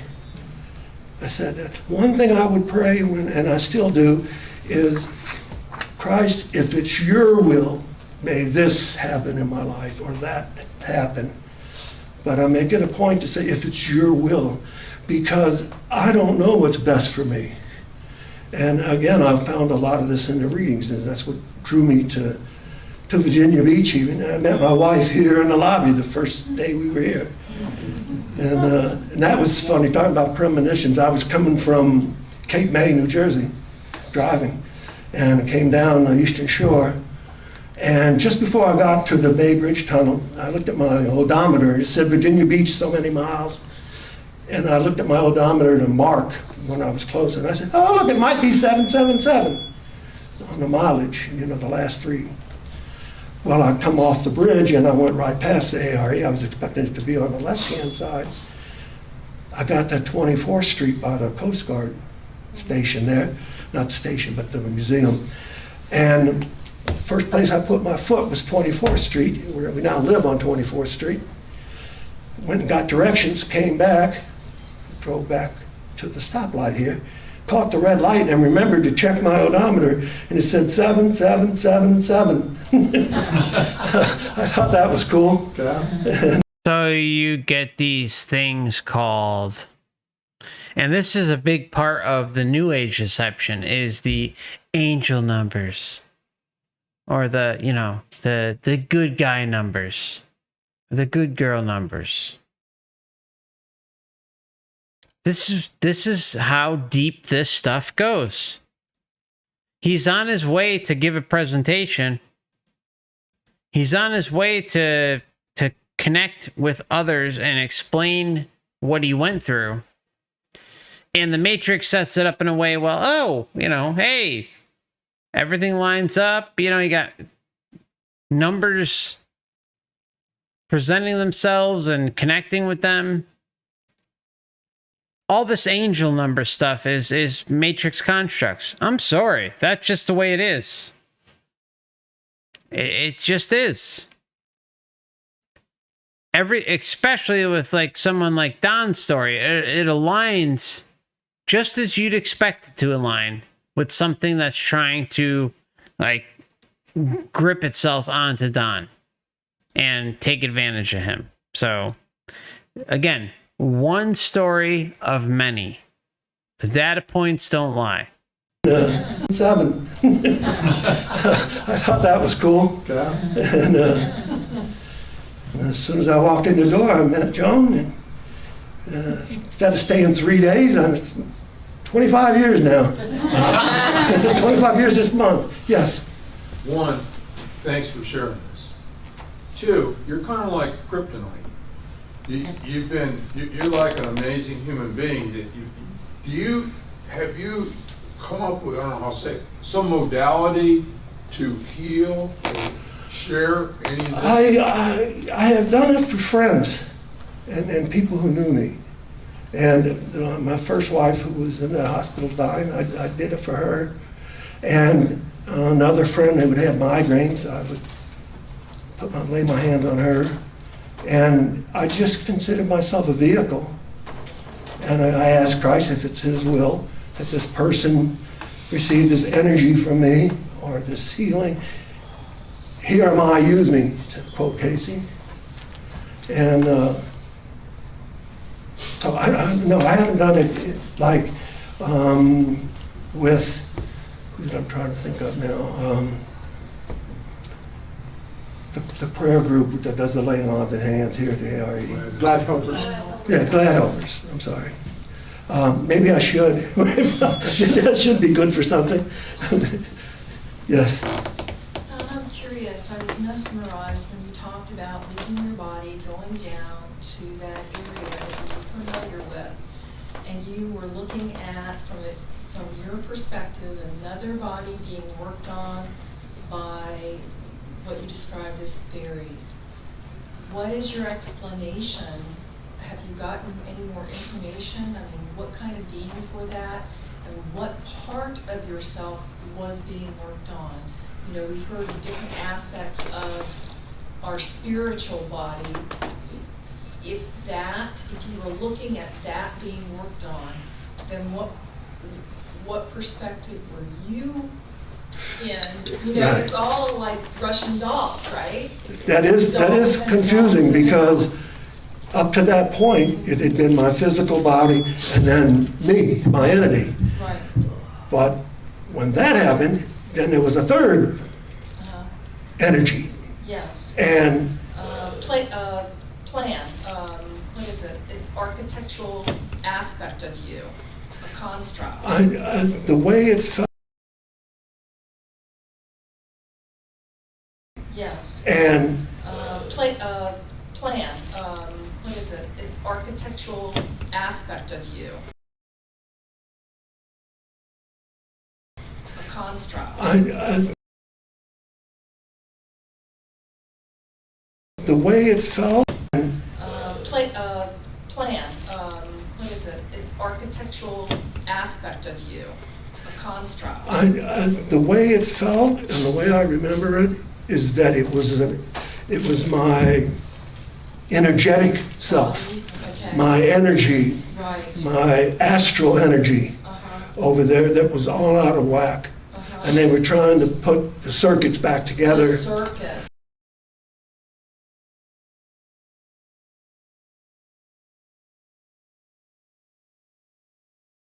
All out of whack. And they were trying to put the circuits back together. The circuits. Yes. The energy circuits back Yeah. together so that they could flow through my physical body. Right. Now, how I watched my astral body and my physical body, Yeah. I don't know. All right, so my mic was muted, but Don says the term they. They did this. They did that. So again, exterior to Don is granting something outside of himself to take control of him. Point blank.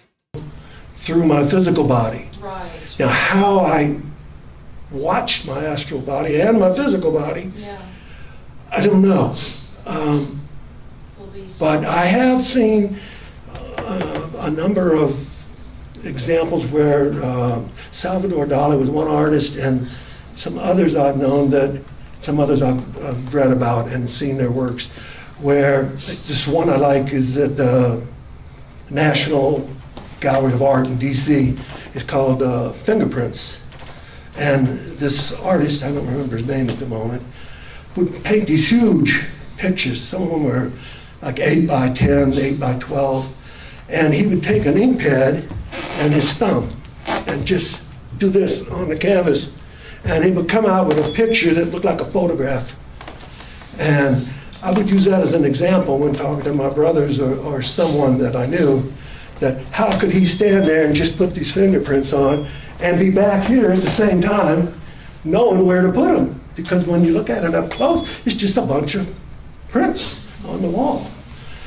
So that explains being able to be in 2 places at once. But that's the only time I've ever had it, where I was in 3 places at once. Were those little beings, were they gender neutral? Or could you tell whether they were male or female? No, they didn't, they were no gender to them. They seemed like angels, fairies, and butterfly is what they reminded me Right, of. they had wings. And they were solid gold. Solid gold. And it reminded me of Tinkerbell. Right. You know, how Tinkerbell zooms across, or a butterfly floats around. Yeah. And they were just all around. I was on a gurney, a stretcher, Yeah. that astral body. Right. And they were going all around it and up and down it and just flying patterns around me. And it was something to behold. It really was. Yeah. And you know, I've had plenty of people tell me that, you know, oh, that was in your mind and you made that up. And I said, well, you know, believe what you want to believe, but let me tell you, if I could do it again, I would do it right now. You know, like my wife tells me sometimes, you're kind of distant today, don't be drifting off. Don't be. You know, I'd be delighted to leave this plane and get back to that bliss, but Dawn, the next. not as long as she. Can't wait to, you know, drift away and get off onto that bliss. See, I mean, Don is ready and waiting to be scooped up by the system, but that's only because he allowed it. You know, I'd be delighted to leave this plane and get back to that bliss, but Dawn, the next. not as long as she's with me. The next day, when the doctor was trying to figure out and get some diagnostic evidence of what changed, did he ever report back to you anything? I went back and saw him after I had been out of the hospital for about 5 years. I started to write a book, and I went back to see him to see if there were anything in my charts or such that, if he had kept my records even. And so I put on a suit and drove to Galveston and went up to the burn unit and visited the people that were still there. And James is the guy that works in the tub room, doing the one that scrubs you. Everyone hates his guts, needless to say. I had told him that when they put me in that tub the first time, I said, you'll never do that again. And he said, oh, we have to. And I said, if you do, and I do live, I'm going to come back here and kill every one of you. And so when I walked in the door to that tub room, to the room about this size, and James saw me, and I was in a suit and tie, dressed up, he backed up and I said, you don't need your pipe, James. I'm not here to kill you. But he did have that happen with a number of people. That's a tough job to have there. That's tough, and I can't thank those people enough, people that are tough enough to make it possible for people like me to survive. That's a whole realm of its own there. That's a tough place. You can feel the disturbed energy when you walk on the floor, you know. And so I went back. It was hard to do. It was very hard. I didn't go in the tub room when I was scrubbing anybody. Half of burn patients die in the tub. It's so traumatic. But I went back and saw Dr. Absence, a little white-haired lady, still there, tough as ever. And I used to think I was hallucinating sometimes when I'd hear her talking, chewing out one of the nurses that did something wrong. They always had trouble keeping that burn unit staffed because people don't want to work there, even though they pay better. And I woke up one time and I'm listening to her and she said, "You ain't worth that damn blankety blank that Christ gave you, and you ain't worth a stick of dynamite to blow you to hell." And she just all over this nurse. And my mother came in the room right after that, and I said, "Boy, I just had the funniest dream that Dr. Hampson was chewing into this nurse." And she said, "Oh, you wasn't dreaming." That was her. She was tough. So anyhow, I went and saw the head doctor, the one I spoke to about going up the tunnel. And as soon as I walked in, he had the penthouse floor of that hospital, and about 12 or 14 staff members with desks just put together, and then file cabinets all along the perimeter walls. And I walked in from the elevator and walked in like this, and he came out on the opposite side, and he clapped his hands over his head a couple times like that and got everybody's attention. He said, "I want you to meet my miracle man." I said, and he introduced me to his staff, and then he gave me one of his researchers for an hour a day for 5 days to go back and go through my records. And when I first called him from Galveston, because he's a busy person, I didn't want to bother him, until I was actually in Galveston. And I asked him if I had called in his secretary, said she wasn't sure if he kept my records or not. And then he came out and he introduced me and we talked, and he said they put all the hospital records on microfilm, and they just wrote a synopsis of them and put it on microfilm. So I said, "Oh, I guess my records are gone." And he said, "No, not yours. I kept yours." And he showed me a stack about this tall. And so out of that stack, we would just pick a page, and look for something. And there really wasn't anything there that jumped out, that a nurse or a doctor could write down, except it did say about me going to the stars, that when the pain was too bad, I would leave my body and go out to the stars. We found that in my notes. What else did we find in there? I heard me mention of that. Being hypnotized. The social worker would hypnotize me before they'd take me in the tub room in the early months, that you won't remember the pain. They can't, as far as I know, at least with me, they couldn't tell me I wouldn't feel the pain, but that when you come out the door, you won't remember it. And so one day, I believe it was when I was making plans to come home, a couple of weeks before I was going to come home the first time, she came and spoke to me, and she said, "I hypnotize people." And I said, "Really?" I said, "I don't think I'd be a good subject." She said, "Well, why do you say that?" And I said, "I don't know. I just don't feel like I would be open to it necessarily. I mean, I believe it, but I don't know if I'd be a good subject." And she laughed. She said, "I've been hypnotizing you every day for months." You're a great subject. In fact, I wonder sometimes if maybe I should do a regression and see if there's anything to come out of it, Yes. Past 25 years have been really hectic.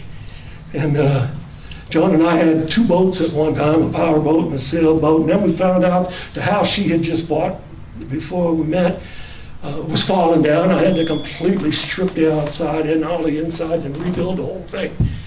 And just finished that 2 years ago. And I've had 6 surgeries in the past 8 years. I've got a few more coming up. And so it's been busy, but I think I may do that sometime, just to see what comes up. Thank you, Bob. So, Did you yes. finish the book? I'm sorry? Did you finish the book? You said No. you started Joan's on me to finish it. I can't I've tell you got how about many halfway people through. have asked him to finish the book. It hasn't happened. He's got 150 pages.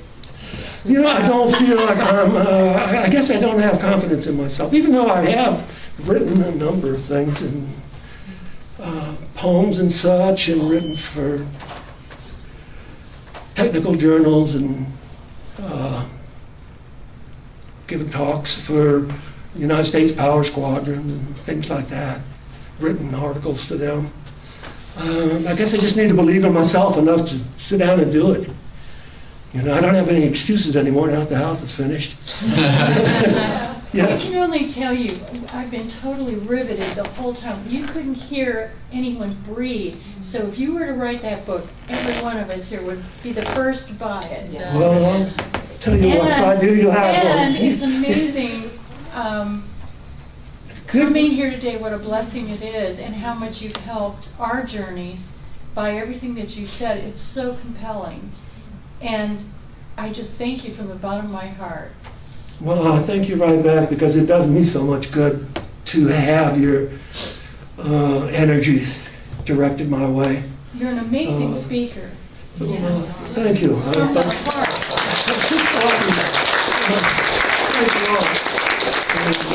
Thank you for the inspiration. I'll have to sit down and get to work. I'm so happy Dick you're here in connected me Virginia with an editor, and I didn't even bother to email her back. If you don't want to write it, just talk it, and let somebody else Yeah, write that's it. the same thing. But That's it it, needs yeah. to be said. I do. I met a lady last week. I went to Santana General, Princess Anne, getting a CAT scan that day. Checking into getting cochlear implants for my ear so that I can hear better. Yeah. And she was taking my information in that little cubicle there. And they have this thing you stick your palm on. Yeah. It's like a fingerprint or something. And I said, no, this hand doesn't do that. I said, put my toe on. That's my big toe on my left foot. And give me that hand back. Without that opposition, you can't use that hand. So I lost an index finger and gained a toe. One of my favorite sayings is, I said, I was asked one time by a nurse, she said, why do you think this happened to you? As opposed to somebody else, I guess. And I said, I don't know, maybe because I'm just an average Joe, I'm not a famous person or anything. I said, or maybe because I got a big mouth. She said, what does that mean? I said, well, because I'll tell people about it. I said, but that's the only reason I know. And then I was joking, but I had recently had this surgery done that put my toe on my hand. I said, I think Christ did that so I'll never be without a beard. I said, I can go in any bar and bet someone I can pick my nose with my toe. All right. So, gonna wrap things up over there. It's been fun. It's been a good show. Getting late over here. Almost 1 a.m. There's only a couple more questions. They're kind of, whatever. We're all good. So thank you everybody for hanging out tonight. Very much appreciated. And just so you guys know, I do have 2 YouTube backup channels just in case something should ever happen here. One of them may become a clips channel in the near future or sometime before the end of the year. So if you'd like to go subscribe to those, and along with this channel, if you're not receiving notifications, I would say 25%, we've taken some polls before, don't get notifications when the stream goes live. The best thing I could suggest for all 3 channels is to subscribe and hit the bell for all. Those backup channels, you're not going to be bothered at all unless content comes out there, and I'll make you all aware of that as well. And also have Odyssey, and where I do exclusive streams over there. There's also D Live and Twitch and Instagram, where I've done some exclusive live streams over there as well. There's 3 videos over there that haven't hit YouTube yet. If you want to check those out, feel free. But I will eventually bring them over here as well. And there's probably some other things I'm missing. There's also the YouTube memberships for levels 2 and 3. Each month we have live streams together. So if you'd like to check that out, as well as the backlog, there's an exclusive playlist for members. And also there's stream elements. If you'd like to donate to the channel, feel free. But of course, as I always say, Nothing is ever expected, required, none of that stuff. Any information that's really, really important and pertains to the soul trap will always be free and at no cost. So, but if you'd like some more personalized experiences or extra content, feel free to check out the memberships and stream elements. And I think we'll leave that leave things there. Also check out Jimmy's channel. He's going to pop that up there. Send him a little love and maybe sub and throw a couple likes his way. He's trying to build up his channel. He does some gaming stuff, but yeah, he's done a lot to help out the channel here, and want to support him as well. He does things not just during the live streams, but also behind the scenes as well. So send him some love, and I think that's going to wrap things up. So thank you very much, and I'll probably see you tomorrow sometime. Keep an eye out for notifications in sending notifications on Instagram, Twitter. Oh yeah, there's a Twitter. Instagram, Twitter, and the community tab as well here. And yeah, that's going to be it, as well as the Discord. So if you want to swing by the Discord as well, you're more than welcome. It's open 24/7. People are chatting all the time through text chat as well as in the voice server. So if you'd like to come and join us after the show, you're more than welcome. May swing in there for a few minutes and then pass out. But anyways, it's been fun. Thank you again. Much love and blessings to you all. And I'll see you probably tomorrow. Stay safe out there. And thank you for all your support. Oh, if you don't mind hitting the like button on the way out, that would be great too. Helps get the channel into more people's feeds, or at least that's what I'm told. Thank you.